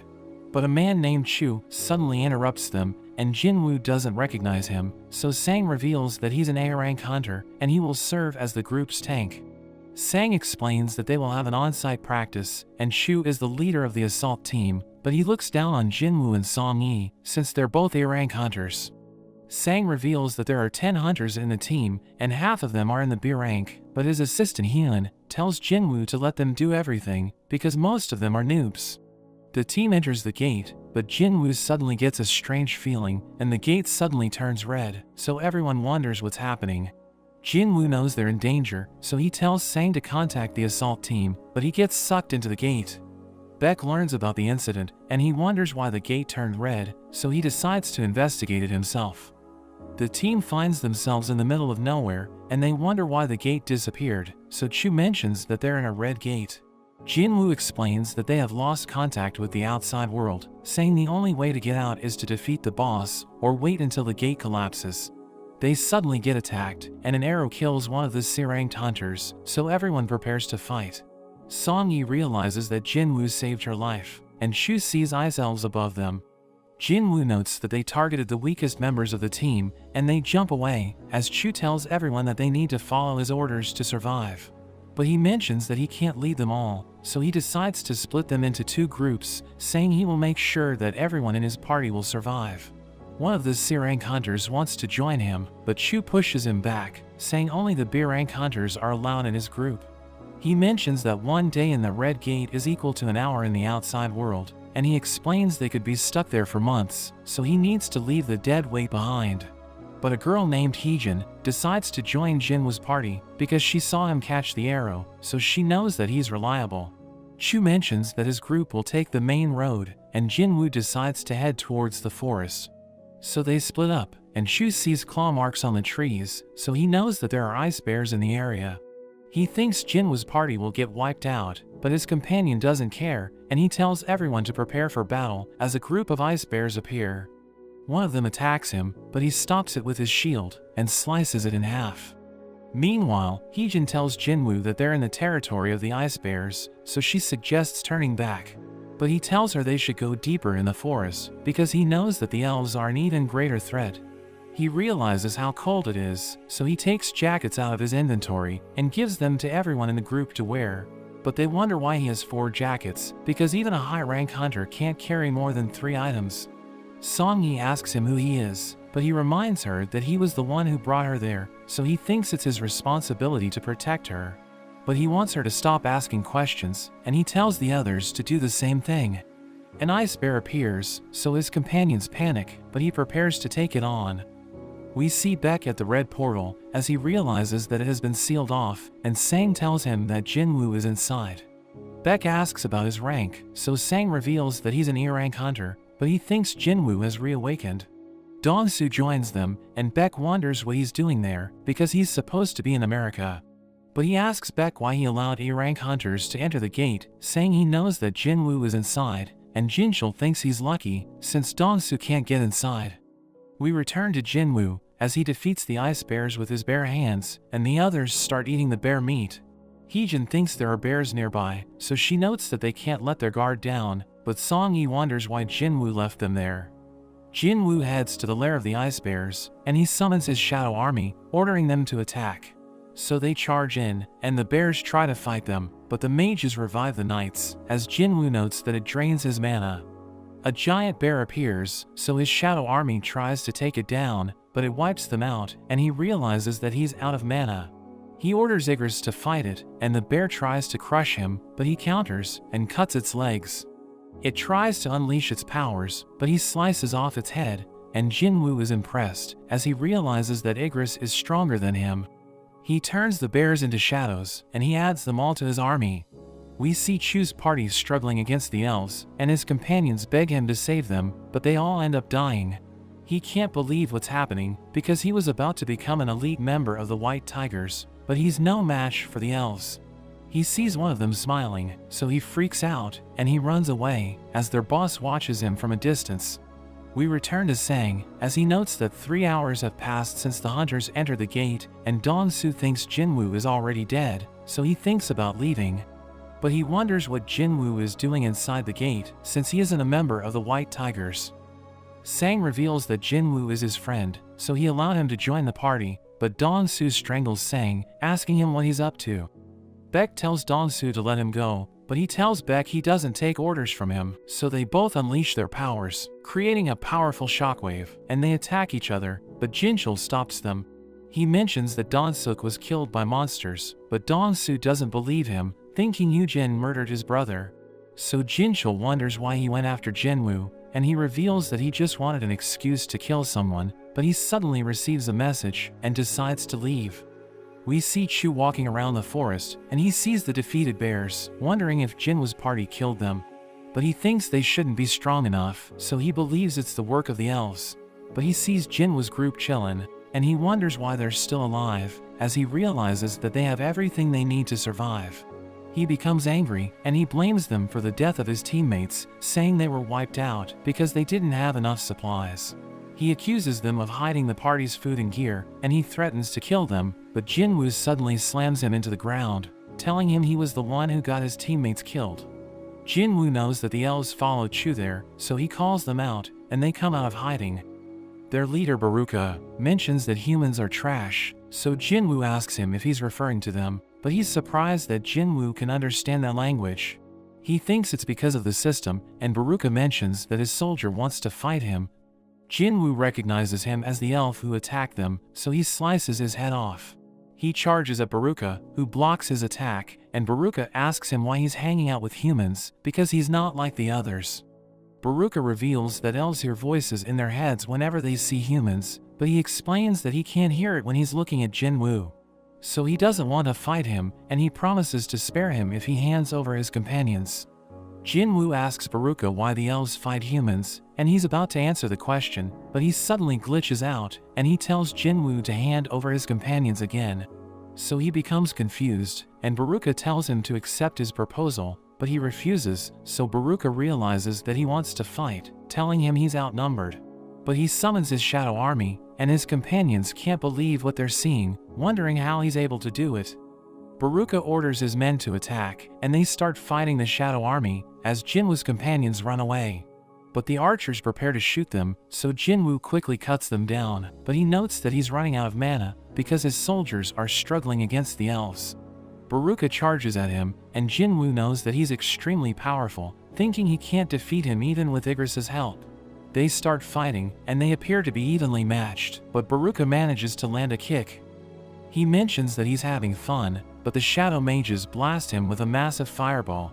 Chu sees the explosion, and he charges at Jinwoo, as Baruka rushes towards him, but Igris suddenly appears, and he stabs Chu, who realizes that Jinwoo predicted his movements. Jinwoo turns him into one of his minions, and he pushes Baruka back. Jinwoo decides to name him Iron, and he lets out a powerful scream, which provokes Baruka. So he rushes forward, and he starts fighting Iron, telling him he's too slow. Song-yi and the others observe the fight, and they have no idea what's happening, realizing the battle is on another level. Baruka mentions that Iron is no match for him, so he tells Igris and Jinwoo to join the fight, and they gang up on him, but he still manages to keep up with them. Iron uses his provoke again, and Baruka attacks him with a devastating blow, but Jinwoo suddenly stabs him from behind. But he realizes that he missed the vital areas, and Baruka tells Jinwoo not to underestimate him. But Jinwoo tells him his soldiers are weak, and he realizes that his army has been wiped out, so he gets angry, and he rushes forward. Jinwoo throws his knife, but he misses, so Baruka mocks him, but he pulls it back with his ruler's hand, and it's about to hit Baruka. He manages to block it, but his knife ends up breaking, and Iron restrains him, as the mages blast him with their flames, causing a massive explosion. But he still manages to break free, and he threatens to kill everyone, but Jinwoo stabs him again, telling him the fight is over. Baruka doesn't believe him, but Iron appears behind him, and crushes him with his hammer. Jinwoo levels up, but Iron keeps smashing Baruka, so Jinwoo tells him to stop. His companions ask him if it's over, and he tells them they can go home, so they celebrate their victory. Sang mentions that a week has passed inside the gate, and he tells Beck to go home, but he insists on staying, since the members of his guild are trapped inside. The gate suddenly returns to normal, and he thinks Chu saved everyone, but only Jinwoo's group makes it out. The gate disappears, so Beck realizes that Chu didn't make it, and he can't believe only the low-rank hunters survived.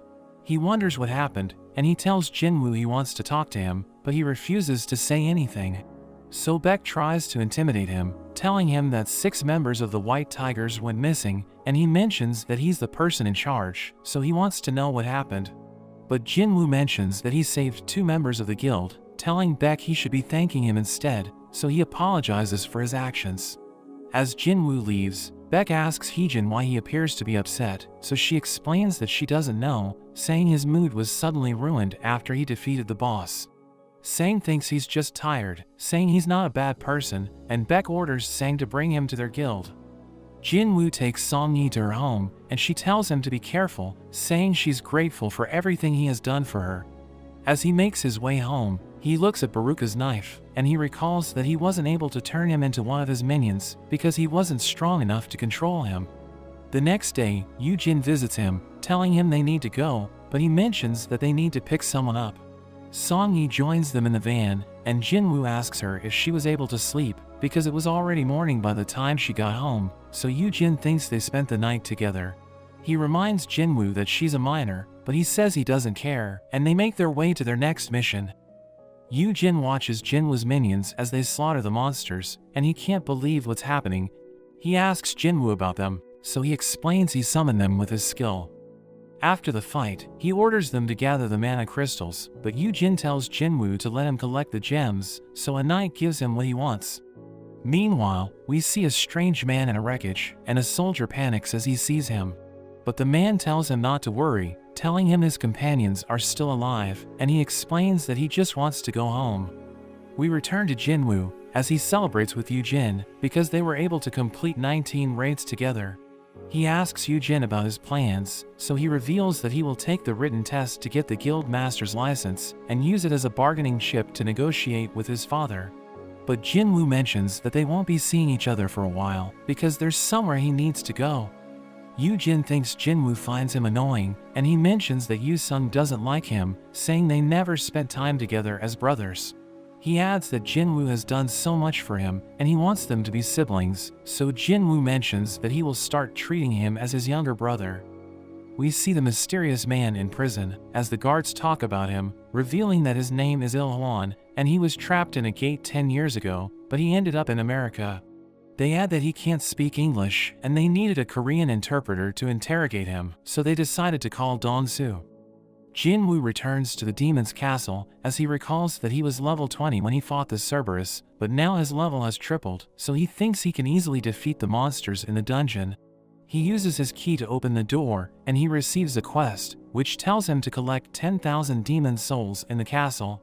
He notes that it's a ridiculous amount, but he's determined to complete it, because he needs to collect the items needed for the elixir of life. We see Yoo-jin talking to his father, and he mentions that he wants to become the leader of their guild. But Han knows that Jinwoo helped Yoo-jin obtain the guild master license, so he thinks Yoo-jin isn't worthy to become their leader. But he still insists on becoming the guild master, so Han decides to give him a chance, under the condition that he recruits Jinwoo into their guild. We return to Jinwoo, as he defeats the demons on the first floor, but the system tells him he can't turn them into his minions, because their mana is contaminated. He receives a permit, which allows him to enter the second floor, but he can only use it on the teleportation circle. He notes that he doesn't want to walk, because the dungeon is enormous, so he summons the leader of the Ice Bears, and he orders it to take him to the teleportation circle. Demons block their path, but it charges past them, and he's impressed by its strength, so he decides to name it Tank. We see Haein in the swimming pool, and the other girls think she's gorgeous. But she recalls that Choi told her about the winged monsters from Jeju Island, and she wonders why he isn't telling the public about it. So he reveals that it's an order from the association, saying they don't want everyone to panic. But he tells her not to worry, as he mentions that they need to strengthen their guild so that they can defeat the monsters. Jinwoo continues to hunt demons, as he notes that the dungeon is filled with B-rank monsters, but they continue to get stronger as he climbs the castle. He notes that it's easy to clear the floors, as long as he focuses on the demons that carry entry permits. But he thinks the castle has 100 floors, and he notes that he needs to hurry, because he doesn't have enough food to reach the top floor. Meanwhile, Heejin tells Sang that Jinwoo isn't home, so she thinks they shouldn't have come to his place. Sang knows that he hasn't been participating in raids, saying his last known location is at the very center of the urban area. She wonders how Sang knows about it, so he explains that he knows how to do his job, but he wonders where he went. Jinwoo completes his quest, and he sees the Lord of the Lower Floors. His minions start fighting the demons in the area, as he notes that his intelligence has increased, so he now has better control over his army. But the boss suddenly attacks them, so he punches it with all his might, and it gets blown away, as he realizes his strength has also improved. But it immediately recovers, and it charges at him, so Iron gives him his shield, and he uses it to defend himself, as the boss attacks him relentlessly. He sees an opening, so he lunges at the boss, but it takes a swing, and he realizes that he's about to get hit. But he uses Ruler's hand to stop the attack, and he manages to dodge it, as he realizes that the boss can read his movements. He notes that he needs to aim for its head to defeat it, and he runs away, as it chases after him. But he sees a building, so he uses his skills to climb it, as the boss crashes into it. He then takes his knife, and he launches a surprise attack, cutting the boss's neck. It falls to the ground, and the debris crushes its body, as Jinwoo receives a world tree fragment as a reward for defeating it. We see Il-hwan in the interrogation room, where Dong-soo calls him a talking monster, but he explains that he's human, telling Dong-soo to test his DNA if he doesn't believe him. He mentions that he's upset because his boss interrupted him when he was about to have some fun. But Il-hwan asks him how much he knows about gates and magic beasts, thinking the worst disaster is about to happen, and he mentions that his goal is to prevent it. Dong-soo thinks they can stop it if they gather the hunters around the world, but Il-hwan tells him they won't stand a chance. He checks Il-hwan's record, realizing he's Jinwoo's father, so he threatens to kill him, telling him his son is already dead. We see firemen at the scene, as the people realize that the disaster was caused by two S-rank hunters. But they think they're lucky that the damage didn't spread, because Dong-soo was defeated in an instant. We return to Jinwoo, as his minions slaughter the demons on the 75th floor, and he tells the boss that the battle is one-sided. But the boss just stares at him, as he wonders if magic beasts also feel fear, and he finishes it off, as the system tells him he has leveled up again. But he realizes that he's out of food, and he notes that he still has a long way to go, because there are 25 floors left in the castle. We learn that he received an earring and a necklace from the bosses he defeated, and they're part of a set which boosts his stats. But he notes that he still needs to find an item to complete it, thinking the next boss will drop it, and he also received an item called the Avaricious Glass, which can boost the magic power of his mages. He opens a cursed loot box, which gives him a key, but the system doesn't give him information about it. He notes that he was able to gather 2 of the items needed for the elixir of life, and he thinks about finding the last item to save his mother. But he decides to call it a day, thinking he will find it the next time he returns. He notes how his level has increased, but he thinks he still needs to get even stronger to obtain the last item of the elixir. He thinks he won't be able to raise his level as an E-rank hunter, since he won't be able to participate in the higher level raids, so he decides to have his rank reassessed. We see Hyun at the Hunters Association, and he checks out the candidates that are there to be assessed, but he's surprised to see Jinwoo, and he reports to Beck, who decides to head there immediately. One of the candidates mentions that he needs to make money by becoming a hunter because he wants to be a good provider for his family. So another candidate tells him not to worry, because he will be able to make a living as a hunter as long as he isn't an E-ranker. Jinwoo takes the test, and the examiner tells him to place his hand on the black crystal, so he touches it, but she keeps getting an error. The director asks her what's wrong, so she tells him the machine isn't working, and he tries to help, but he also gets an error. He's shocked by the result, telling her there's nothing wrong with the machine, but it can't measure Jinwoo's magic power because it's off the charts, so they think he's qualified to become the country's 10th S-rank hunter. Meanwhile, we see Jinchul talking to Choi, telling him the association performed an autopsy on a winged ant to estimate its magic power, but it will take time before they reach a conclusion. Choi knows about the Red Gate incident, and he asks Jinchul who defeated the dungeon boss, but he mentions that he doesn't know. They suddenly hear a commotion, so they decide to check it out, and we see everyone at the association staring at Jinwoo, because they know the machine couldn't measure his power.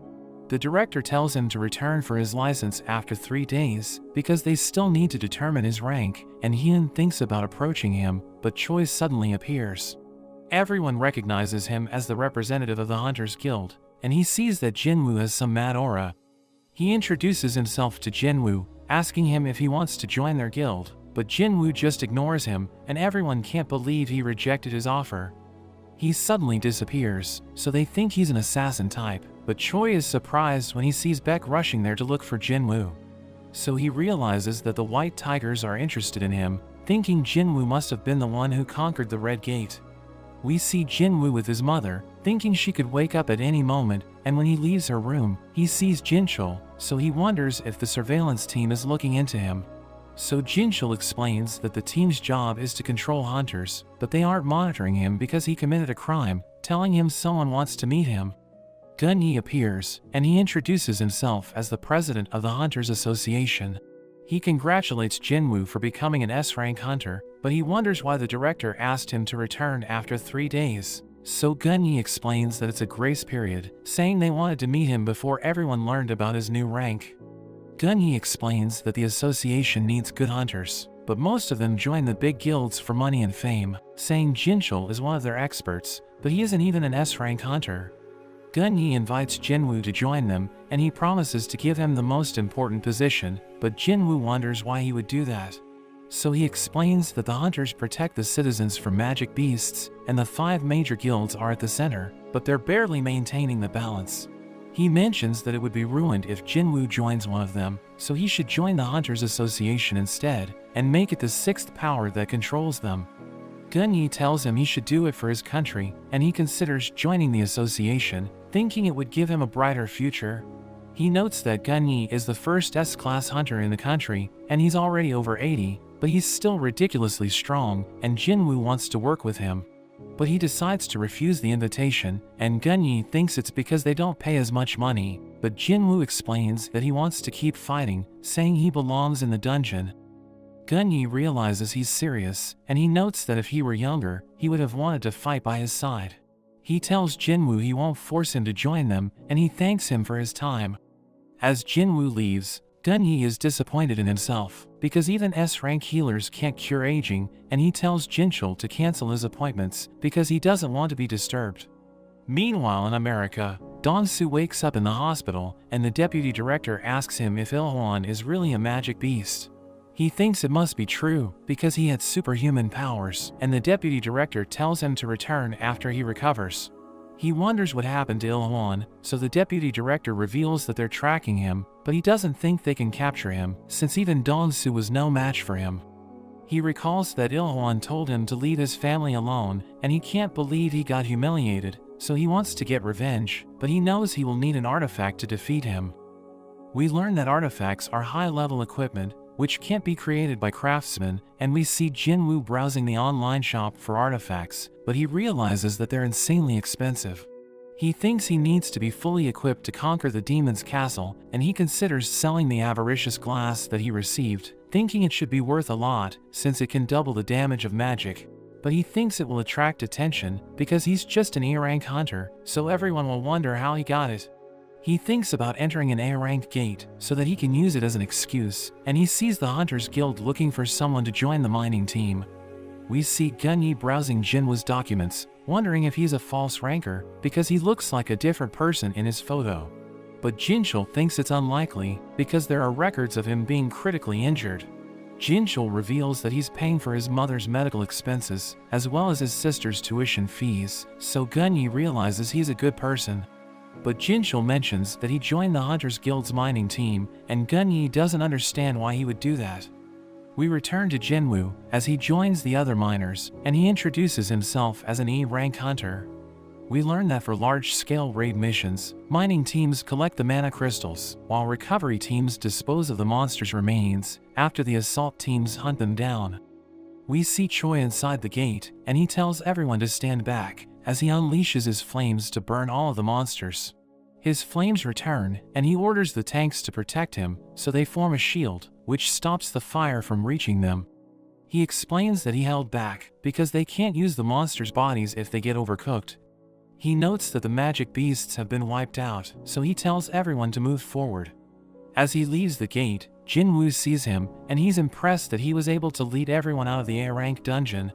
Heian also comes out of the gate, and Jinwoo recognizes her as the Vice Master of the Hunters Guild, realizing she has a terrifying aura. She also senses him, but she wonders if she was just imagining things, because his aura suddenly vanished without a trace. The mining and recovery teams enter the gate, and they start doing their jobs. But Jinwoo notes that he can sense the boss's magic power, thinking it's stronger than the ones he defeated in the demon's castle, so he wants to see how powerful it is. He realizes that the other workers are looking down on him, since he's only an E-ranker. But as he starts working, they realize that he has incredible strength, and they're glad to have him in their team. Everyone prepares for their lunch break, but he decides to stay behind, saying he wants to finish mining the area. After they leave, he rushes to the boss's room, because he wants to have a look at it. He notes that he shouldn't defeat it, because the gate will close, and the Hunters Guild will suffer losses, but he still wants to see what it looks like. But Heian suddenly stops him, asking him what he's doing there. He realizes that he got careless, and he tells her he's lost, but she orders him to step back, telling him they're at the boss's room. He decides to leave, but she suddenly realizes that there's something special about him, and she tells him to wait. She realizes that he smells good, so she wonders if he's really a hunter. She checks his ID, and she realizes that he's an E-rank hunter, but she just tells him to be careful on his way back. Jinwoo joins the other miners, and they reveal that they heard about what happened. One of them tells him he's lucky, saying Haein patrols the dungeon during her free time because she wants to protect everyone from the boss. But they mention that they can only admire her from afar because she doesn't like the smell of hunters, which explains why she always covers her nose with a handkerchief. So Jinwoo wonders why he smells different, thinking it has something to do with the system. After that, the leader of the team gives him his salary, and he mentions that they were able to finish earlier than the recovery team, since Jinwoo worked so quickly. The man asks him if he wants to work with the team again, saying the Hunters Guild has 2 raid missions tomorrow.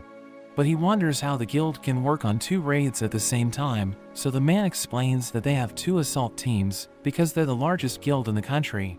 He agrees to continue working, and the man is happy to hear this, saying he will tell their boss to double his pay. At night, Haein orders a man to look into Jinwoo, but she realizes that he's already under investigation because Choi is also interested in him. But the man reveals that all information about him has been sealed, saying he finds it strange because it's the first time the association has done this for a low-ranking hunter. Haein continues thinking about Jinwoo, wondering why Choi and the association seem to be interested in him, and she notes that she has met countless hunters, but he's the only one who smells nice. The next day, Jinwoo joins the mining team again, and they start working in a C-rank dungeon as the other miners watch him in awe. They want him to become a regular member of the team because they're able to finish their job early with him there, and their leader offers to pay him 5 times his salary, but he still refuses to join them. The leader of the second assault team, named Ki-hoon, mentions that he needs to borrow someone from the mining team because they need someone to carry their stuff. He promises to give risk allowance to whoever accepts the job, but nobody wants to enter the A-rank dungeon because they think it's too dangerous. Jinwoo volunteers to do it, but the other miners warn him he could die, and they tell Ki-hoon he doesn't understand anything because he just joined them yesterday. They reveal that he's just an E-rank hunter, telling Ki-hoon to find someone else to do the job, but he decides to accept Jinwoo as his team's porter. They prepare to enter the gate, as Ki-hoon tells everyone not to worry, because the Hunters Guild would never send their team if it's too dangerous. Jinwoo notes that 6 of their members are A-rank hunters, while the other 3 are B-rank, so he realizes that they're weaker than the first assault team. But he still thinks it's impressive, because the other guilds don't even have a second team. As they enter the gate, he notes that he has a bad feeling, thinking something terrible is about to happen again. But the healer Semi tells him not to worry, saying he'll be safe as long as he sticks with the team. They sense monsters approaching, so they prepare for battle, and they are attacked by a pack of jackals. Ki-hoon cuts one of them into pieces, and the tank defends the others, while the fighter cuts down 2 of them. Gina tells everyone to get down, and she uses her spell to blast the rest of the jackals. They wonder what the jackals are doing there, because they're just C-rank beasts, and Jinwoo realizes they're wearing collars, so he thinks they were used as hunting dogs. A group of high orcs appear, and one of them throws his spear. Ki-hoon blocks it with his shield, but he gets pushed back and realizes that they're strong. The tank tries to taunt them, but it doesn't work, and they go after the back line. One of the mages uses his fireball and blows one back, but the orc immediately recovers, so he realizes they have high magical resistance. The other mage, Bora, uses her spell to bind the creature, but she mentions that she can only hold it for a few seconds. So the fire mage uses his trump card, and he summons his warriors to fight the orc. Everyone struggles to defend themselves, as Ki-hoon mentions that they're outnumbered, saying it's over if they get surrounded, so he orders his teammates to move in groups of 3. He notes that high orcs can defeat A-rank hunters, so he knows that his B-rank teammates don't stand a chance, and one of them loses his arm. So Bora uses her spell to protect him, while Semi heals his arm, but an orc suddenly appears behind her, so she thinks it's all over for her. But Jinwoo uses his ruler's hand to strangle the orc, and he pulls its head off, as she wonders what's going on. He uses his stealth skill as he moves around the battlefield, and he starts attacking the orcs, because he wants to help the team without standing out. Ki-hoon realizes that the orcs suddenly got weaker, and his teammates defeat them, thinking they were able to do it by themselves. Ki-hoon struggles against one of them, but Jinwoo cuts the orc's leg, allowing him to overpower it. He cuts it in half, and everyone realizes that the fight is over, thinking it's a miracle they're still alive. They discuss how the orcs suddenly got weaker during the battle, and he wonders if Gina had something to do with it, but she notes that she doesn't have any debuffing magic. Bora mentions that it's only possible with assassin-type hunters, and we learn that she was able to detect Jinwoo's stealth skill, but she decides to let him off, since he just saved everyone. They think it's too dangerous to keep going, and Gina knows that Ki-hoon wants to clear the dungeon because it's his first time as a captain. But she suggests retreating, and he decides to follow her advice, telling everyone they should head back.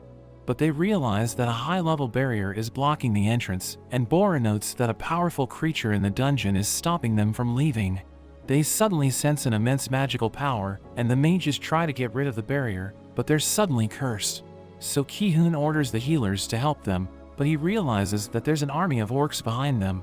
One of the orcs approach Ki-hoon as the others start chanting, and his body is possessed by their leader, who introduces himself as Kargalgan.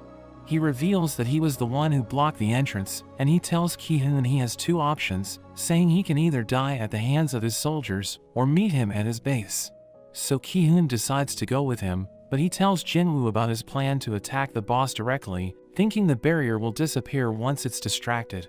He tells Jinwoo to escape when he gets the chance and find the main assault team, so he wonders if Ki-hoon is trying to get himself killed.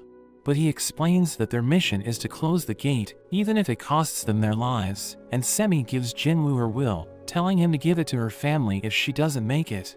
He notes that their situation is desperate, and he recalls the double dungeon incident, but he thinks they're better than the hunters who left him in the temple to die. We cut to Haein, who searches for Jinwoo at the gate, but she can't find him, thinking he must have resigned from the mining team. But the leader of the miners tells her he's inside the dungeon, since he agreed to be their porter. The orcs escort Ki-hoon's team to a huge hall where they meet Kargalgan, and he welcomes them to his domain.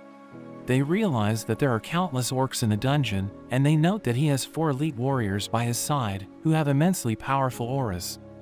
Haein wonders why Jinwoo volunteered, and she finds him suspicious, so she tells the mining leader that she wants to look inside the gate. But she realizes that she doesn't have her sword, so he lends her his pickaxe, telling her it's better than nothing.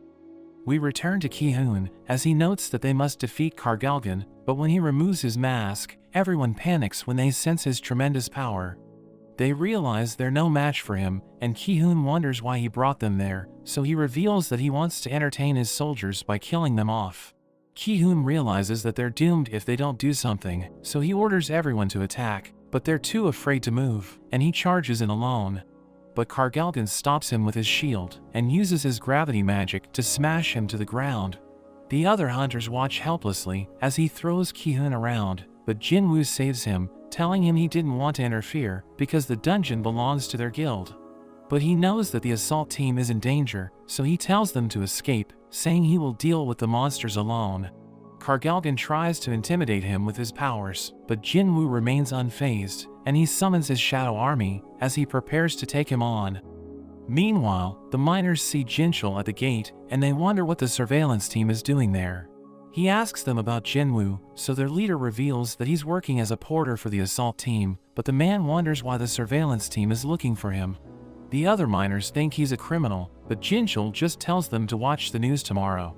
They suddenly feel a strange power coming from the gate, so Jinchul orders his men to test its magic power again. We see Haein as she sees the remains of the orcs, wondering how Ki-hoon's team was able to defeat all of them. She also senses the immense magic power inside the dungeon, and she knows that it's coming from the boss, so she thinks the assault team is in danger. We return to Jinwoo, as Kargalgan looks down on his army, but he uses his new Monarch's domain skill, which strengthens his soldiers. Kargalgan orders his minions to attack, but Iron obliterates them with a single blow, and Igris instantly cuts them down. Jinwoo slices through them, and the other hunters can't believe how powerful he is, wondering why he decided to work as their porter. But he notes that the orcs are stronger than his knights, and Kargalgan tells him his soldiers are pathetic, but he reveals that they can resurrect infinitely. So Kargalgan starts attacking with his magic, saying he will keep destroying the Shadow Army until Jinwoo runs out of mana. Jinchul's men finish analyzing the gate, and they reveal that its level is almost S rank. So he orders them to contact the master of the Hunters Guild and prepare to support the assault team in the dungeon. The orcs cut down the Shadow Army, as Jinwoo realizes that he's running out of mana. But he drinks a potion and turns the fallen orcs into his minions, telling Kargalgan he'll be joining them soon. He recognizes Jinwoo's powers, but he suddenly glitches out as he wonders why he keeps hearing a voice, which tells him to kill the humans. But he thinks it doesn't matter, and he orders his elite warriors to join the fight. We cut to Choi, who learns about the incident, and his assistant is worried that there could be a dungeon break. But he notes that they still have time, and he orders her to send their best hunters to the gate. One of the elite warriors fights Iron, who easily overpowers him and cuts his head off. Two of them gang up on Igris, and he struggles to keep up with them, but he manages to kill one of them. He charges at the other one and pushes it back as Tank attacks it from behind. Jinwoo mentions that his generals have the upper hand, and the other hunters think about joining the fight, but Kargalgan curses them with his magic. He uses all of his curse spells on Jinwoo, but it doesn't work because he has a passive skill which makes him immune to debuffs. He summons his mages, as Kargalgan protects himself with his shield, but they combine their powers to form a blue fireball, which breaks through his defenses and causes a massive explosion. Heian watches the battle, as she wonders how Jinwoo can control his army, and she talks to the other hunters, who reveal that Ki-hun is still alive. She asks them about the situation, but they can't understand what's happening, and Kargalgan uses his buff spells to turn into a giant. He uses his fire magic to burn everything in the area, but Jinwoo stabs his eye, telling him he's an easy target because he doesn't have guards to protect him. He casts another fire spell to summon explosions, but Jinwoo dodges all of them and he throws his daggers at Kargalgan, but he realizes that it has no effect. So he uses his ruler's hand to wrap chains around him, and he slams him to the ground, as Jinchul witnesses his powers. Heian and the others see him, and he reveals that he's there to support the assault team, but he realizes that Jinwoo has already taken care of everything. She notes that he's an extremely powerful hunter, so she asks Jinchul about him, but he reveals that he doesn't know much. Jinwoo mentions that the fight is over, but Kargalgan refuses to admit defeat, so Jinwoo uses the elite orc warriors to finish him off. The system tells him he has defeated the master of the dungeon, and he turns Kargalgan into one of his minions. The system tells him to name him, but he doesn't remember his name, so he just decides to call him Fang. He notes that it's his first time seeing the elite knight rank, and he thinks the high orcs will serve him well. But Jinchul and the others approach him, and he can't believe he didn't notice them, realizing he was too caught up in the moment. They ask him what happened, but Jinchul tells them to keep everything a secret because the association doesn't want the public to learn about Jinwoo. The surveillance team prepares to escort him out, but Ki-hun thanks him for saving everyone, and he returns Semi's will. At the Hunters Guild, Ki-hun reports to Choi, who realizes that Jinwoo saved the assault team. Choi can't believe how powerful he is, and he asks Ki-hun if Jinwoo is stronger than him. But he wonders if Choi can clear the most difficult A-rank dungeon alone, and he admits that he can't, so he realizes that he's nothing compared to Jinwoo. We see Jinwoo in a cafe, where he meets Yu-jin, asking him if he was able to talk to his father, but he mentions that they have an issue. A crowd gathers outside the association, as they wait for an actor named Min-sung to appear, and we see him waiting in his car, as he goes over his script, thinking it's time for him to make his big debut as a hunter. Beck and Choi arrive, and the media sees them, wondering if they're there to recruit Min-sung. But Beck doesn't even know who he is, and he tells the media he isn't interested in him, while Choi notes that Min-sung is already with the Fiend Guild. Beck asks Choi what happened at the A-rank dungeon, but he explains that it wasn't as bad as the Red Gate incident, where the rookies in the White Tiger Guild lost their lives. They both want to recruit Jinwoo, and they start fighting over him. But the guildmaster of the Fiend Guild named Taegu asks them if they're interested in Min-sung, so they explain that they don't care about him. Jinwoo arrives, as he notes that it's the day of his reevaluation, but he wonders what the media is doing there. We see Gina's classmates watching the news, and they all recognize Min-sung as a playboy, but he was caught at a Diddy party. He appears before the media, and he tells them he has awakened the power of a hunter, so he's preparing for his rank assessment. He reveals that he'll fight for the Fiend Guild, and the media wonders if he'll retire as an actor so that he can work as a full-time hunter. But we learn that he's just putting on an act, and he already did his rank assessment, so he knows he'll be an A-rank hunter. He signed a 2-year contract with the Fiend Guild so that everyone will forget about his scandal, and he plans to return to the entertainment industry with the achievements of an A-rank hunter. He tells everyone he'll risk his life to fight the magic beasts, even if he becomes a low-rank hunter, but he sees his bodyguard arguing with Jinwoo, who mentions he's trying to get inside.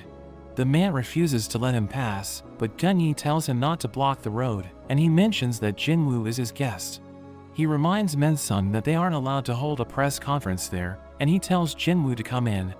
Jinchul blocks the entrance, telling everyone they aren't allowed to enter until Jinwoo finishes his reevaluation, and he tells Mensung not to cause any more trouble. Jinwoo sees Baek and Choi waiting for him, as Gunyi notes that they're looking forward to the result, because they want to know how powerful he is. At the testing area, the examiner asks him what kind of abilities he can use, so he summons one of his knights. But Gunyi knows that he can do more than that, because he read Jinchul's report, so Jinwoo decides to stop holding back, and he summons his entire shadow army. Choi and Baek sense his magic power, and they can't believe how powerful he is, realizing they're nothing compared to him. After that, Jinwoo receives his new license, and he thinks about selling his Sphere of Avarice artifact, so that he can use the money to gear up. Gunyi looks forward to seeing what he can achieve as an S-rank hunter, and Baek and Choi mention that they want to talk to him, but he just ignores them. As he leaves the building, he realizes that the media is waiting for him outside, and everyone's surprised to see him on the news. We learn that the country hasn't seen a new S-rank hunter in 2 years, so everyone flocks to him, as Mensung realizes that his press conference is ruined. We cut to Yujin, as he tells Han that he wasn't able to convince Jinwoo to join them. We learn that he told Yujin he needs to do something alone, and he can't join a guild until he achieves his goal, because it will only hinder his progress. Yujin considers following him, but Han scolds him for his failure, telling him he wasn't able to achieve anything, and he even wants to abandon everything for Jinwoo. But he recalls every moment he spent with him, and he decides to follow him. We return to Jinwoo, as the media continues to bother him, so Baek offers to help him escape. But he suddenly disappears, and Choi realizes that he was able to escape in an instant, but Baek can't believe it, because Jinwoo moved so fast that he couldn't follow his movements. Jinwoo heads to the hunter's auction, where he looks for an artifact with fire resistance. So the shopkeeper shows him a cloak and a ring, and he mentions that it's cheap, but Jinwoo realizes that he can't afford it. So he tries to ask for a discount, but the shopkeeper notes that the price is fixed, and he brags about the glass covering the artifacts, revealing that it's reinforced with magic. He tells Jinwoo he can have the artifacts for free if he destroys it, so he unleashes his powers, but the shopkeeper stops him, telling him he was just joking. Jinwoo mentions that he wants to see the swords they're selling, so the man in charge of weapons assists him, but the shopkeeper realizes that he was able to crack the glass without touching it. The man shows him a knife, and he reveals that it's ridiculously expensive, but Jinwoo notes that it's nothing special. He buys a sword from the system, and he shows it to the man, who mentions that it looks amazing, and he tells Jinwoo he can sell it for 100 million. He can't believe it's worth that much, because he bought it for just 3 million gold, so he realizes that he can make money by selling the items he buys from the system. Meanwhile, at the White Tigers Guild, Baek thinks about Jinwoo, wondering why he keeps getting stronger after his second awakening. Baek notes that it's impossible for a hunter to keep growing after he reawakens, so he believes Jinwoo has the ability to keep improving his stats. Gina looks outside her window, and she's glad that the media is gone, but Jinwoo returns home, and he tells her he'll be away for a week. The doorbell suddenly rings, and he realizes that Yujin is there to pay him a visit. He sees Gina, so he introduces himself as Jinwoo's right hand, but he tells her he'll be working with Yujin for a week. He has no idea what's happening, but he decides to go with it anyway, telling her they have an important job to do. That evening, as Yujin and Gina go to sleep, Jinwoo summons the elite orcs, but he realizes that one of them is missing. He recalls that he sent one of them flying, so he wasn't able to revive him with his shadow extraction, but he thinks it doesn't matter, because the 3 of them should be enough. He orders one of them to protect Gina, and he summons his knights, telling them to patrol the area, because he wants to make sure that it's safe there. The next day, Yu-jin thanks Jinwoo for letting him stay over, and he asks him about his plans. So Jinwoo reveals that he'll train to get stronger, and Yu-jin can't believe he's still grinding, because he's already an S-rank hunter. Yu-jin takes him to his destination, and he returns to the demon's castle with his artifacts, but he receives a quest, which tells him to defeat the demon monarch. He realizes that he'll receive a shadow exchange runestone as a reward, and he thinks it's useful, so he's determined to clear the quest. He teleports to the 76th floor, where he sees a giant demon, so he summons Fang, who emerges from the ground. We see that he's as big as the demon, and he uses the Sphere of Avarice to summon a massive fireball, which he uses to blast the creature, killing it in an instant. Jinwoo realizes that Fang is OP, and he decides to let him keep the sphere, since it strengthens his magic. We cut to Han, as his wife tells him that Yu-jin ran away from home, but he thinks it doesn't matter, because Yu-jin is already too old to stay with them. But he suddenly feels sleepy, and he collapses, so she takes him to the hospital, where the doctor reveals that he has the eternal sleep disease. He wonders how he got it, so the doctor explains that it's because of prolonged exposure to magic, telling him he's prone to the disease because his resistance is low. The doctor wonders if there's a hunter in their family, so he mentions that his son is a hunter. But he thinks he isn't fit to survive, because the world is filled with magic, and he has no magic resistance. We see Jinwoo on the 80th floor, as he notes that he divided his army into 3 teams, so that they can find the entry permit to the next floor faster. But he sees that he's running out of mana, and he realizes that his orcs have been defeated. So he decides to investigate it, and he notes that the demons are attacking the weaker teams first, so he realizes that they have the intelligence to measure strength. Tank's team is attacked by a group of demon knights, but Jinwoo suddenly appears, and he cuts them into pieces. So their leader panics, as Jinwoo realizes that magic beasts can also feel fear. He grabs onto the leader, and he prepares to finish her off, but she suddenly begs for her life, so he decides to let her go. He walks away, but she tries to stab him, so Fang stops her, and Jinwoo realizes that she just tried to kill him, so she begs him to spare her life again. He asks her if she knows where he can find the entry permit, so she reveals that her family is keeping it, and she promises to give it to him if he doesn't kill her. She reveals that she also knows where to find the upper-level permits, but he wonders if he can trust her, and she tells him she isn't lying, so he decides to spare her life. He asks her to tell him about her background, so she reveals that her name is Essel, and she's the eldest daughter of the Radiru family. But he wonders if she hears voices in her head, which tells her to kill humans, so she reveals that she keeps hearing a command, but it's just telling her to protect their space. She reveals that she's from the demon realm, but she and her people were suddenly transported there, and he asks her what happened before she was sent there. But she suddenly glitches out, as she reveals that her people were preparing for a war, because they encountered a formidable enemy, which was so powerful that the demons had to unite to fight him. But the system stops her from talking, and she collapses, as Jinwoo realizes that he can't ask any more questions about it. We cut to a remote island in Japan, as a winged ant attacks it, killing hundreds of people. Everyone in the association talks about the incident, as Jinchul reveals that over 100 hunters fought the ant, but 6 of them died, and it took an A-rank hunter to defeat it. Gunyi notes that the island is 120 kilometers away from Jeju Island, and if the ants continue to improve their flying ability, they'll eventually reach the southern tip of Korea. So he decides to ask for Japan's support and start another raid mission on Jeju Island. We return to Jinwoo, as Essel leads him to the Radiru family's castle, but her father is afraid of him because he can see his shadow army. He thinks Jinwoo is trying to deceive her, so he orders his soldiers to surround him, but Jinwoo promises not to harm her if they give him the permit. Her father knows that he's no match for him, so he gives him the item he's looking for. But Jinwoo mentions that he wants Essel to serve as his guide, because she knows where to find the other permits. Her father becomes upset hearing this, but Jinwoo promises to protect her, so he allows her to join him.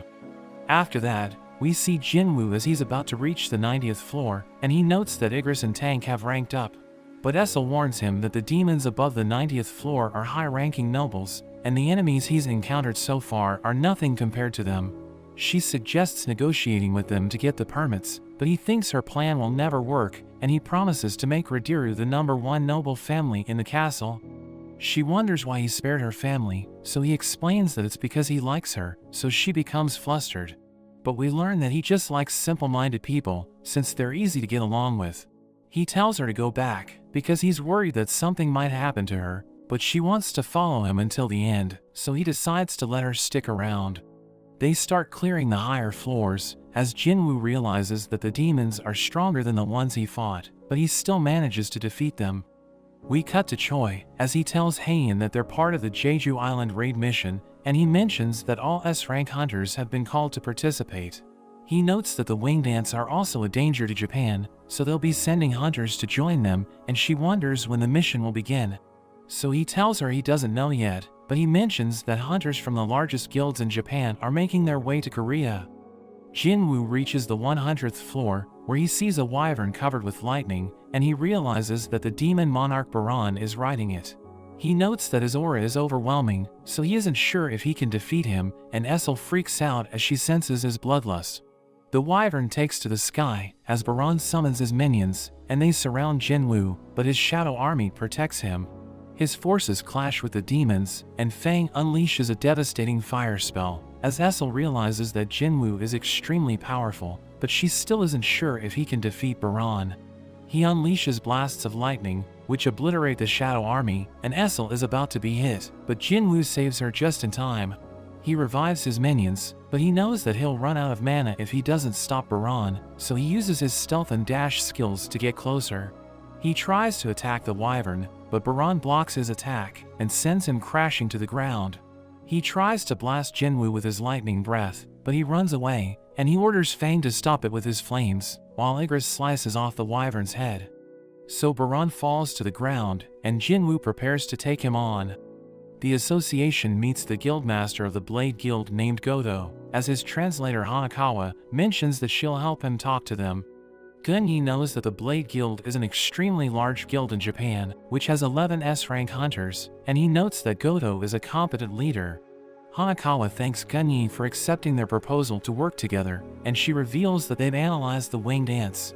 She reveals that they grow rapidly, but they can't live for more than a year, so when their queen is defeated, they'll quickly go extinct. She adds that they're attracted to high magic power, and she reveals that Godo came up with a battle plan, where he'll fight the ants with the other S-rank hunters from his guild. He plans to lure out the ants so that the Korean hunters can eliminate their queen, and Jinchul worries he could be overwhelmed. But he thinks it shouldn't be a problem, since they'll just be acting as bait. He's convinced that it's the best tactic they can use against the ants, and Gunyi thinks it might work, so he decides to go with it. The Shadow Army continues to fight the demons, but Jinwoo realizes that he's running out of mana. Fang blasts Baran, but he unleashes his lightning breath, which overpowers Fang's spell. Jinwoo attacks him from behind, but he still manages to defend himself. He grabs onto Jinwoo, and Baran prepares to finish him off, but his minions defend him, and he stabs Baran's arm. They work together to restrain him, but he unleashes his powers, and it creates a blast of lightning, which pushes Jinwoo back. He realizes that he's out of mana, so he fights Baran head-on, and they fiercely exchange blows. But Baran uses his lightning breath, which disarms Jinwoo, and he prepares to deal the finishing blow. But Jinwoo stops him with his bare hands, so Baran prepares to blast him with his breath. Jinwoo realizes he's wide open, but Essel throws her weapon at Baran, which distracts him, and Jinwoo sees an opening, so he uses his ruler's hand to grab onto Baran's arms. He manages to rip them off, but Baran prepares to blast him, so he punches him with everything he has. Baran's head gets blown off, and his powers launch to the sky, creating a massive explosion. The system tells Jinwoo he has cleared the quest, and Baran's demons disappear. Essel worries about him, but he tells her she can report to her father, and tell him that they're now the top noble family. He receives the blood of the demon monarch, which he needs to craft the elixir of life, but he realizes that the success rate for crafting it depends on his intelligence level. So he becomes nervous, but he decides to go for it anyway, and he successfully crafts 6 of them. The description mentions that it can cure all diseases, but he wonders if it can save his mother. Iron gives him the wyvern's remains, and he turns it into one of his minions, so the system asks him to name it. He decides to call it Kaisel, and Essel is excited to ride it, telling him they should hold a party when they return. but he completely ignores her, and he realizes that he has received the Shadow Exchange runestone as a reward. So he crushes it, and he learns the Shadow Exchange skill, which allows him to switch places with any one of his minions. He decides to try it, so he bids Essel farewell, and she tries to tell him how she feels, but she realizes that one of his knights has taken his place. We see Jinwoo in the town, as he realizes that he was able to switch places with one of the knights he sent on patrol, but he needs to wait 3 hours before he can use his skill again. So he takes to the sky, and he summons Kaisel, who takes him back to his house. Meanwhile at the association, Jinchul and Gunyi discuss the plan to eliminate the ants. But they aren't sure if it will work, so they have a retreat plan in case they run into trouble. We see Beck drinking with his friend Byungdu, who's a retired S-rank healer, and he reminds Beck about the moment the ants killed their friend Yunsuk. But Beck explains that he needs to join the raid, because the ants are a threat to the entire country. Byungdu thinks Beck is there to invite him, so he mentions that he isn't interested, but Beck reveals that he's just there to say goodbye, because he might not make it back from the mission. Byungdu reveals that he plans to take the civil service exam, because he wants to live a normal life, but he isn't sure if he'll pass, because he's only good at history. He thinks battles should become a thing of the past, and Beck agrees with him, but he notes that the hunter's job is to fight the magic beasts. We see Jinwoo at the hospital, and he looks at his mother's scar, as he recalls that he was the reason why she was burned by boiling water. He prepares to give her the elixir, and he's worried that it won't work on her, but he recalls how he's witnessed countless miracles because of the system. So he decides to trust it, and he gives her the elixir. He's surprised as a light suddenly surrounds her body, and it causes her scar to disappear, but he wonders if she'll ever wake up, because he's been fighting just to keep her alive. There's suddenly a gust of wind, and as he opens his eyes, he realizes that she has already recovered. She asks him how long she has been sleeping, so he reveals that she's been in a coma for 4 years, but he assures her that Gina is doing well. She tells him he has matured, but she knows that he's been pushing himself because he's covered in wounds. So he starts crying as he tells her he's okay, and she thanks him for looking after her. The next day, the doctors can't believe that Jinwoo's mother completely recovered, and Gina is overjoyed to see her, as Jinwoo notes that he has finally received the real reward thanks to his efforts. We cut to Gunyi, as he tells everyone that the winged ants from Jeju Island are a threat to the country, so the association has decided to start another raid mission, which will involve S-rank hunters from Japan and Korea. He notes that the lower-rank hunters will support the operation by handling maritime surveillance and homeland defense, and he tells everyone that they're determined to succeed. Byungdu watches his speech, and he recalls the moment he spent with Yunsuk before the first raid on Jeju Island.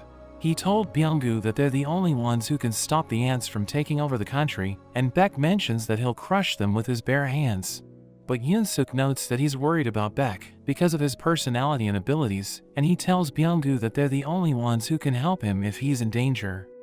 We return to Jinwoo, as he realizes that Gina made a mess while he was away, and their mother tells them they should clean the place together. So they get to work, as Jinwoo notes that it's the moment he longed for, but he's worried that something might happen to them because he may have crossed a line as a hunter. His mother asks him if he was able to talk to his father, and she mentions that he was a firefighter before he became a hunter, telling Jinwoo he's just like him.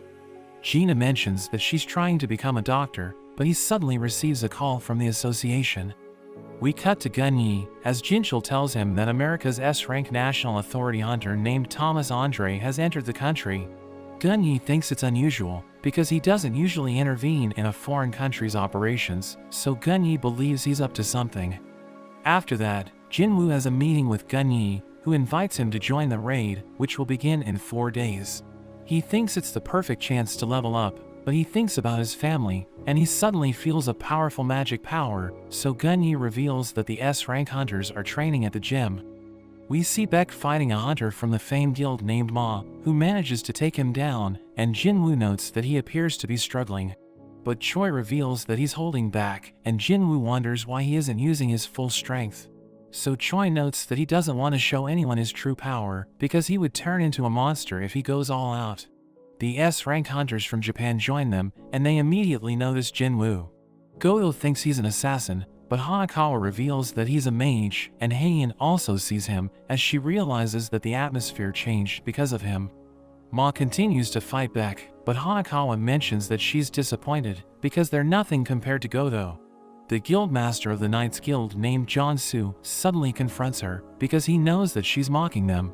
The other hunters gather around them, telling them to calm down, but Goto suggests holding a friendly match where only S-rank hunters can participate. Gunyi thinks it's a great idea, but he mentions that only combat hunters should participate because they can't judge mages based on their strength.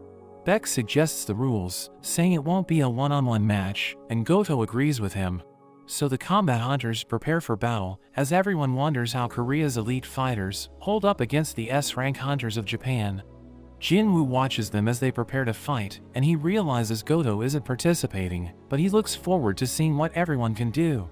Ma turns into a giant, and he approaches a hunter named Kenzo, who unleashes his powers. Ma wants to see who's stronger, so he fights him head-on, while Taiga struggles against another hunter named Minoru, because he can't keep up with his speed. Taiga knows he can't defeat Minoru if he's too close, so he throws his magic arrows, as he reveals that his specialty is long-range combat. Minoru manages to dodge them, but an arrow almost hits Kenzo, who gets distracted. Choi knows that the arena is reinforced with top-tier magic gems, but Gunyi isn't sure if it can withstand the S-rank hunter's attacks. Beck charges at a man named Kumamoto, as he notes that he's fighting against elite hunters, so he decides to stop holding back. Kumamoto panics as he dodges Beck's attack, so he realizes that Kumamoto isn't used to fighting. He thinks Goto is testing his subordinates because he wants to know if they're ready to fight the ants. Beck decides to use his transformation, and Kumamoto thinks he's no match for him, so he runs away, but Beck catches up to him.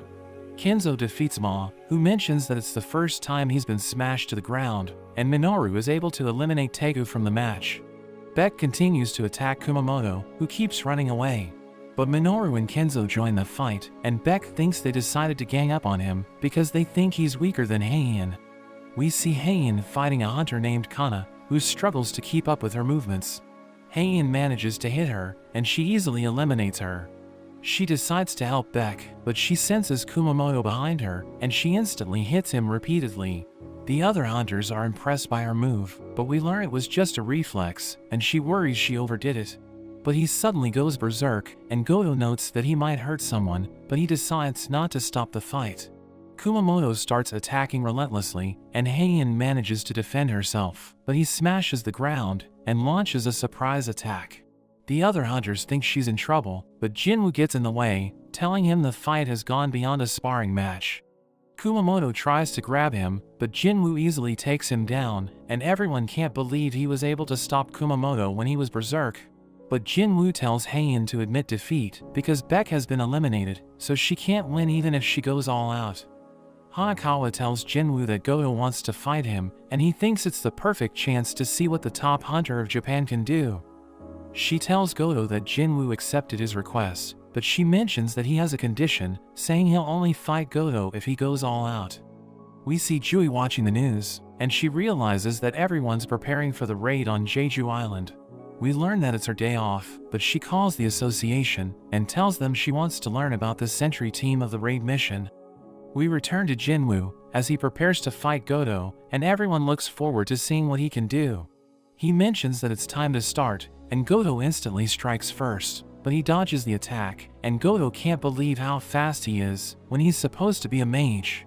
He uses his skill to attack Jinwoo with incredible speed, and the others struggle to even follow his movements, so they're impressed that Jinwoo can avoid his attacks. He becomes angry because he can't land a hit, so he decides to use his full power and goes straight for his head. But Jinwoo stops his attack, and Goto wonders why he didn't grab his wrist, so he reveals that he doesn't want to end the fight yet because he still isn't satisfied. They both exude their auras, and everyone thinks they'll hurt each other if they clash. So they decide to stop the fight, as Beck notes that no one can take responsibility if something goes wrong. Jinwoo realizes that he got carried away, but we learn that his goal was to assess everyone's strengths, and he placed his soldiers in their shadows.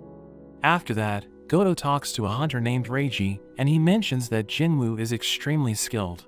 So Reiji looks into him, but he notes that Jinwoo isn't on the raid mission's hunter list.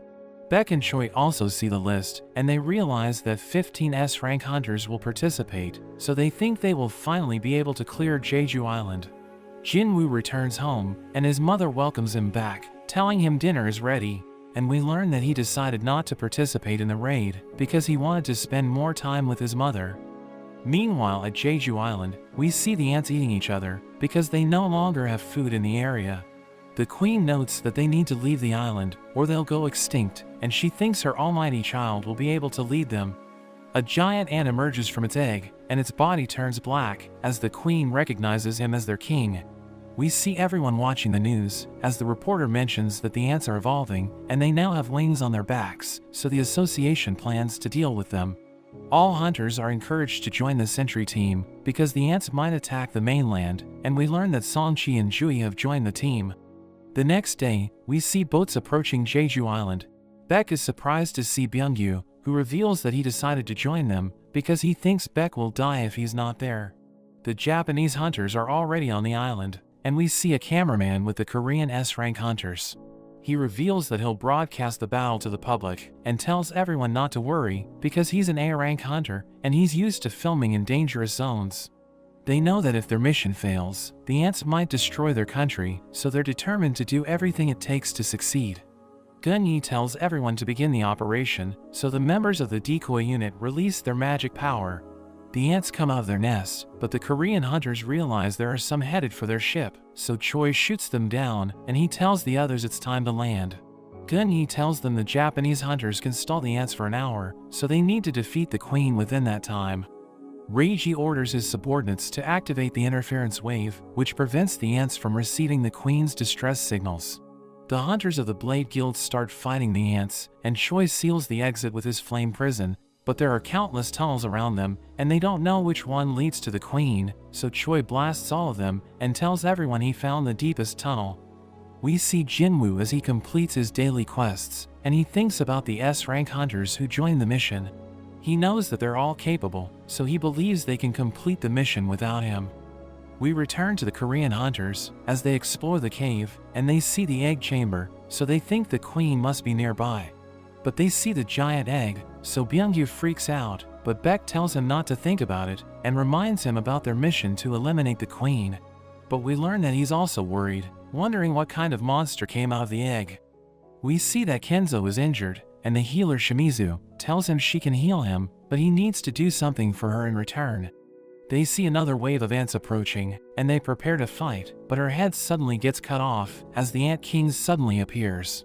Kenzo tells his companion Fushima to be careful, and he tries to punch the ant, but it instantly blows his head off. Fushima follows its movements and tries to attack it, but he ends up losing his head as well. We return to the ant's nest, where we see the Korean hunters fighting white ants. Ma notes that each of them has S-rank strength, but their movements are predictable, and he blocks their attacks, while Heian finishes them off.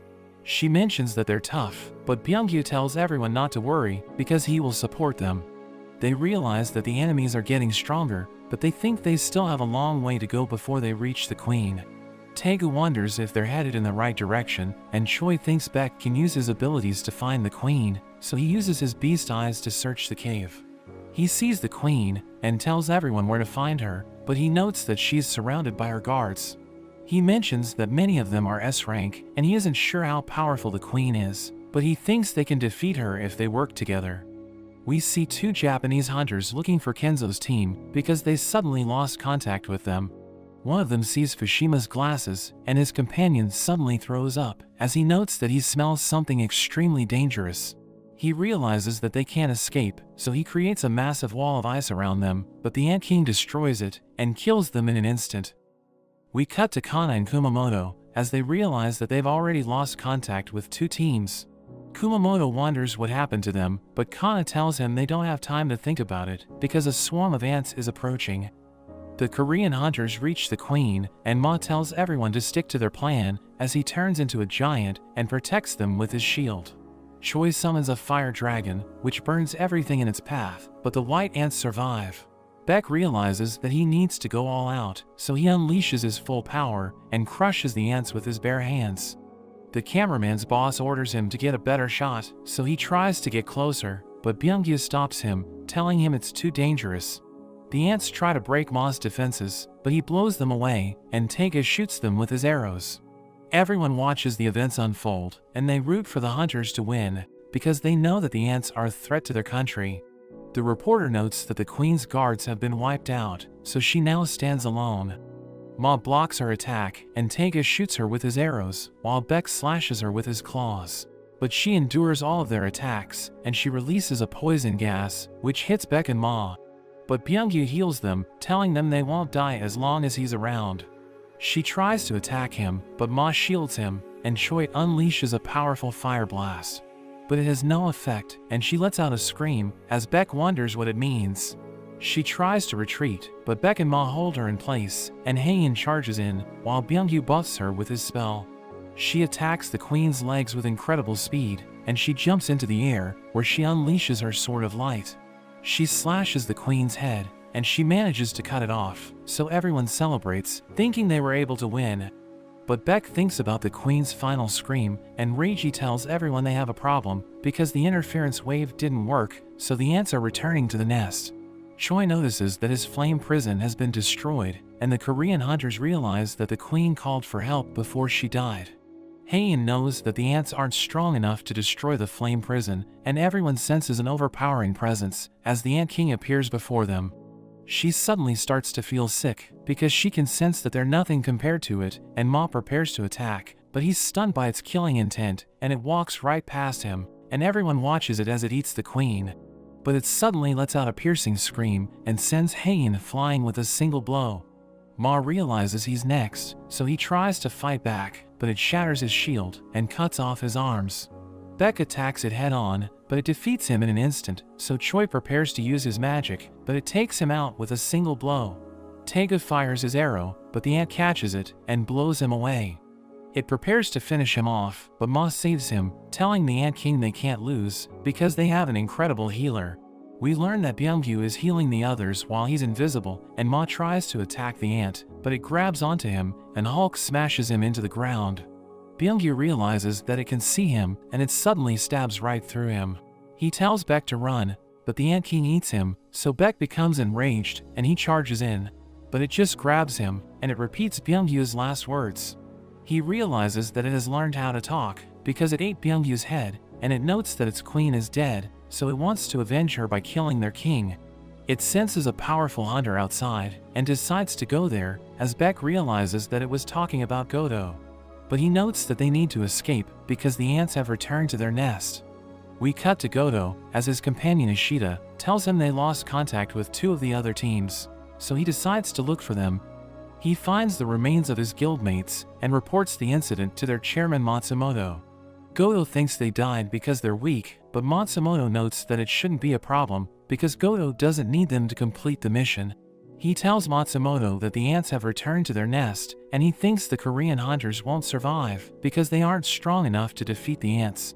So Matsumoto orders him to abandon them, and work with the second assault team to conquer Jeju Island. We learn that his plan is to weaken Korea, by wiping out their S-rank hunters, and make Japan look powerful by conquering the island. Godo orders everyone to retreat, and follow Matsumoto's plan, but the Ant King suddenly attacks them. Godo blocks its attack, but it still manages to kill Ishida, and he tells Minoru to meet the second assault team, because he'll only get in the way if he stays there. It asks Godo if he's the king, and he says that he is, but he's surprised by its power, and it defeats him before he can do anything. We see a swarm of ants approaching the Korean hunters, and Choi tries to blast them, but he mentions that he has already reached his limit. Beck notes that they're in no condition to fight, so they'll be slaughtered once the ants reach them. But Jinwoo's soldiers suddenly appear, protecting them from the ants, and he prepares to join the fight. Exchange. Everyone wonders what's happening, and the ants charge in, but Jinwoo's generals suddenly appear, destroying them in an instant. Jinwoo makes his entrance, and he joins his minions, as the hunters wonder how he was able to get there. We cut to Jui, as she realizes that the broadcast has been interrupted, and everyone in the media starts to panic. They're worried that the S-rank hunters have been wiped out, so the director tries to contact the cameraman. But we see that he has no signal, and he's trying to get his camera to work. Jinwoo's generals start slaughtering the ants, while he approaches the hunters, and Beck starts asking him questions, but he tells little bro he'll explain everything later. He takes out a healing potion, but he realizes that he can't give it to them, so he needs to pour it into their mouths, and they can't believe they've completely recovered. Jinwoo tries to heal Heian, but it doesn't work, as the system notes that her HP is too low. He realizes that her aura is getting weaker, so he tells the others they need to escape and get her help, but they see another wave of monsters approaching. Everyone in the association wonders what's happening, because there's a signal interference on the island, and they can't contact Japan's team. So Gunyi orders them to restore communication and have the medical team on standby. He mentions that he hates himself because he's worried about the hunters, but he knows that he can't do anything to help them. Reiji reports to Matsumoto, telling him Goto's survival signal is off, so they realize he's dead. Matsumoto can't believe they lost him, and he orders Reiji to check on the other hunters because they can't afford to lose them. We return to Jinwoo, as he notes that the ants are no match for his generals, but his knights are struggling, so he thinks about improving their combat power. He tells everyone they're in danger, but he promises to help them escape, telling them to follow Fang, while his minions fight the ants. They decide to go with his plan, but he asks them not to tell anyone what they're about to see, and he prepares to turn the ants into his minions. But the monsters suddenly stop attacking, and everyone senses a powerful presence as the Ant King makes his entrance. Beck realizes that it was able to kill Goto, but it thinks Goto was too weak to have been the king. Jinwoo steps forward as he unleashes his aura, and it asks him if he's the king, but he's just surprised that an ant can talk. It realizes that he also has a powerful presence, and it tries to intimidate him with a terrifying scream, but he maintains his composure. The camera starts working again, and the director realizes that Jinwoo is about to fight, so he tells his subordinates to go live. Everyone sees Jinwoo, and they can't believe he's fighting the ants, realizing the fate of the battle rests on his shoulders. Gunyi is overjoyed to see him, and Jinchul wonders how he got there, but Gunyi thinks it doesn't matter, saying they should just believe in him. The Ant King strikes first, and the impact creates a powerful shockwave, so the other hunters think he's dead. But they realize he's still standing, and he uses his ruler's hand to slam the ant to the ground. He delivers a devastating blow, and everyone can't believe how strong he is, when he's supposed to be a mage. He realizes that the ant is tough, and they start to exchange blows, as the cameraman struggles to stand his ground. Jinwoo dodges the ant's attack, and he counters with a punch that sends the ant flying. But it charges back in, and he stops it with a solid blow to the head. But it attacks him with its tongue, which spreads poison throughout his body. The ant notes that he can't move because of the poison, so it thinks the fight is over and prepares to finish him off. We cut to Matsumoto, as he learns that 7 out of the 10 hunters he sent are dead, and he becomes angry hearing this, telling Reiji he's useless. He reveals that the monster who killed Goto is near the crater, and Matsumoto wonders what it's doing there, so Reiji notes that it must have returned to the nest because it's injured. Matsumoto believes it will wipe out the Korean hunters in the nest, and thinks they should kill it before it recovers, so he orders the remaining hunters to join the second assault team and prepare to attack again. Kana is ordered to wait for the helicopter, and she tells her companions about the plan, but Minoru thinks they don't stand a chance against the Ant King. She tells him to get himself together, but he's convinced that they're no match for it, telling her they'll die if they don't escape. So she calls him a disgrace, telling him they have no choice but to follow orders. We return to Jinwoo, as he stops the Ant King's attack and sends it flying with another punch. He realizes that the poison is its secret weapon, but we learn he was able to recover from it, thanks to his health and longevity skill. But he's worried that Heian might die, so he thinks about ending the fight. He goes on the offensive, but the ant dodges his attack and analyzes the situation, realizing the only way to defeat him is to surpass his speed. So it transforms into its ultimate form, while he equips his Demon Monarch daggers, which increase his attack power. He charges in, and they attack each other with incredible speed, but he struggles to keep up with the ant's movements, and it manages to push him back. It summons ice shards to attack him, and he manages to dodge them, but the ceiling collapses, and they continue their fight in midair. But the ant realizes that their speed is equal, and Jinwoo is still getting faster. They continue to clash, and they start fighting with blinding speed, as everyone struggles to keep up with their movements. Jinwoo's speed continues to improve, and the Ant King manages to block his attacks, but he throws his daggers at it and creates an opening. He rushes forward and delivers a devastating barrage, but it suddenly takes him down and prepares to finish him off. But at that moment, He learns a new skill called mutilation, which instantly cuts the ant into pieces. He tries to end the fight, but it summons ice to block his attack and regenerates itself.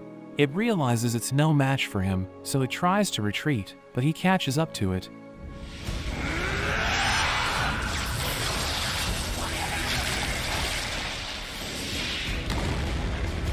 It orders the other ants to attack, but Jinwoo summons his shadow army, and his minions take down the ants, as Fang obliterates them with a fire blast.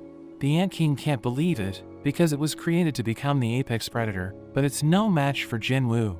It tries to fly away, but he uses his ruler's hand to smash it to the ground, and he finishes it off with his mutilation skill. The system tells him he has defeated it, and the other ants run away, so everyone realizes the fight is over. But he checks on Haein and realizes she's in terrible condition. Choi tells him their helicopter is parked outside, but Jinwoo thinks she won't make it. He decides to use the elixir of life as a last resort, but it doesn't work because it can only cure diseases. He wonders how he can save her because his potions don't work and his shadow exchange skill is still on cooldown, but he refuses to let her die. He tells the cameraman to stop the broadcast as Fang carries her away and puts her beside Byunggyu's body, so Baek asks Jinwoo about his plan, but he doesn't have time to explain and turns Byungyu into one of his minions. We see Reiji with the Japanese hunters as he tells them to stick to the plan, but Minoru doesn't want to return to the island because he knows they're no match for the king. But Reiji notes that it's already dead, telling him a Japanese hunter must have killed it. We return to Jinwoo as the other hunters realize he has the power to control the dead, and Byungyu uses his healing spell to save Haein. Jinwoo reveals that he didn't order him to do it, and he knows that Byungyu was a good man. But Baek knows that Byungyu doesn't like fighting, so he begs Jinwoo not to send him to battle. He tells Baek not to worry, because he'll let Byungyu rest in peace, and he cancels his shadow extraction. So Byungyu starts to disappear, but he smiles at Baek, who thanks Jinwoo for allowing his spirit to pass on. We cut to Matsumoto, who can't believe the Korean hunters are still alive, and he wonders how Jinwoo was able to join them, because he wasn't supposed to be in the raid. Reiji tells him he appeared out of nowhere, and asks him if they should proceed with the plan, because their country will struggle if they lose more S-rank hunters. So Matsumoto orders everyone to retreat, but he loses it, since the operation was a complete disaster. We see the ants flying away from the island, and the sentry team tries to fight them off, realizing they're out of control, because they lost their leader. The S-ranked hunters rush to their helicopter, but they realize that the ants are flying toward the mainland, thinking they won't be able to escape if they don't hurry. Choi tells everyone it's time to leave, but a mage asks him why Jinwoo isn't with them. So Choi explains that he'll stay behind to eliminate the ants, but they can't help him because they need to take Haein to the medical team. We see Fang burning the ants' eggs, and Jinwoo uses the longsword of the demon monarch to summon lightning, which destroy the ants in an instant. He realizes that its destructive power is amazing, but he orders his minions to do the rest, and they exterminate the ants in the nest, allowing him to reach level 100.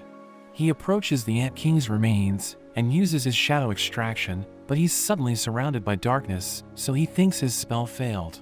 But the shadow of the Ant King suddenly appears, and he prepares to turn the other ants into his minions, but it suddenly calls him the king.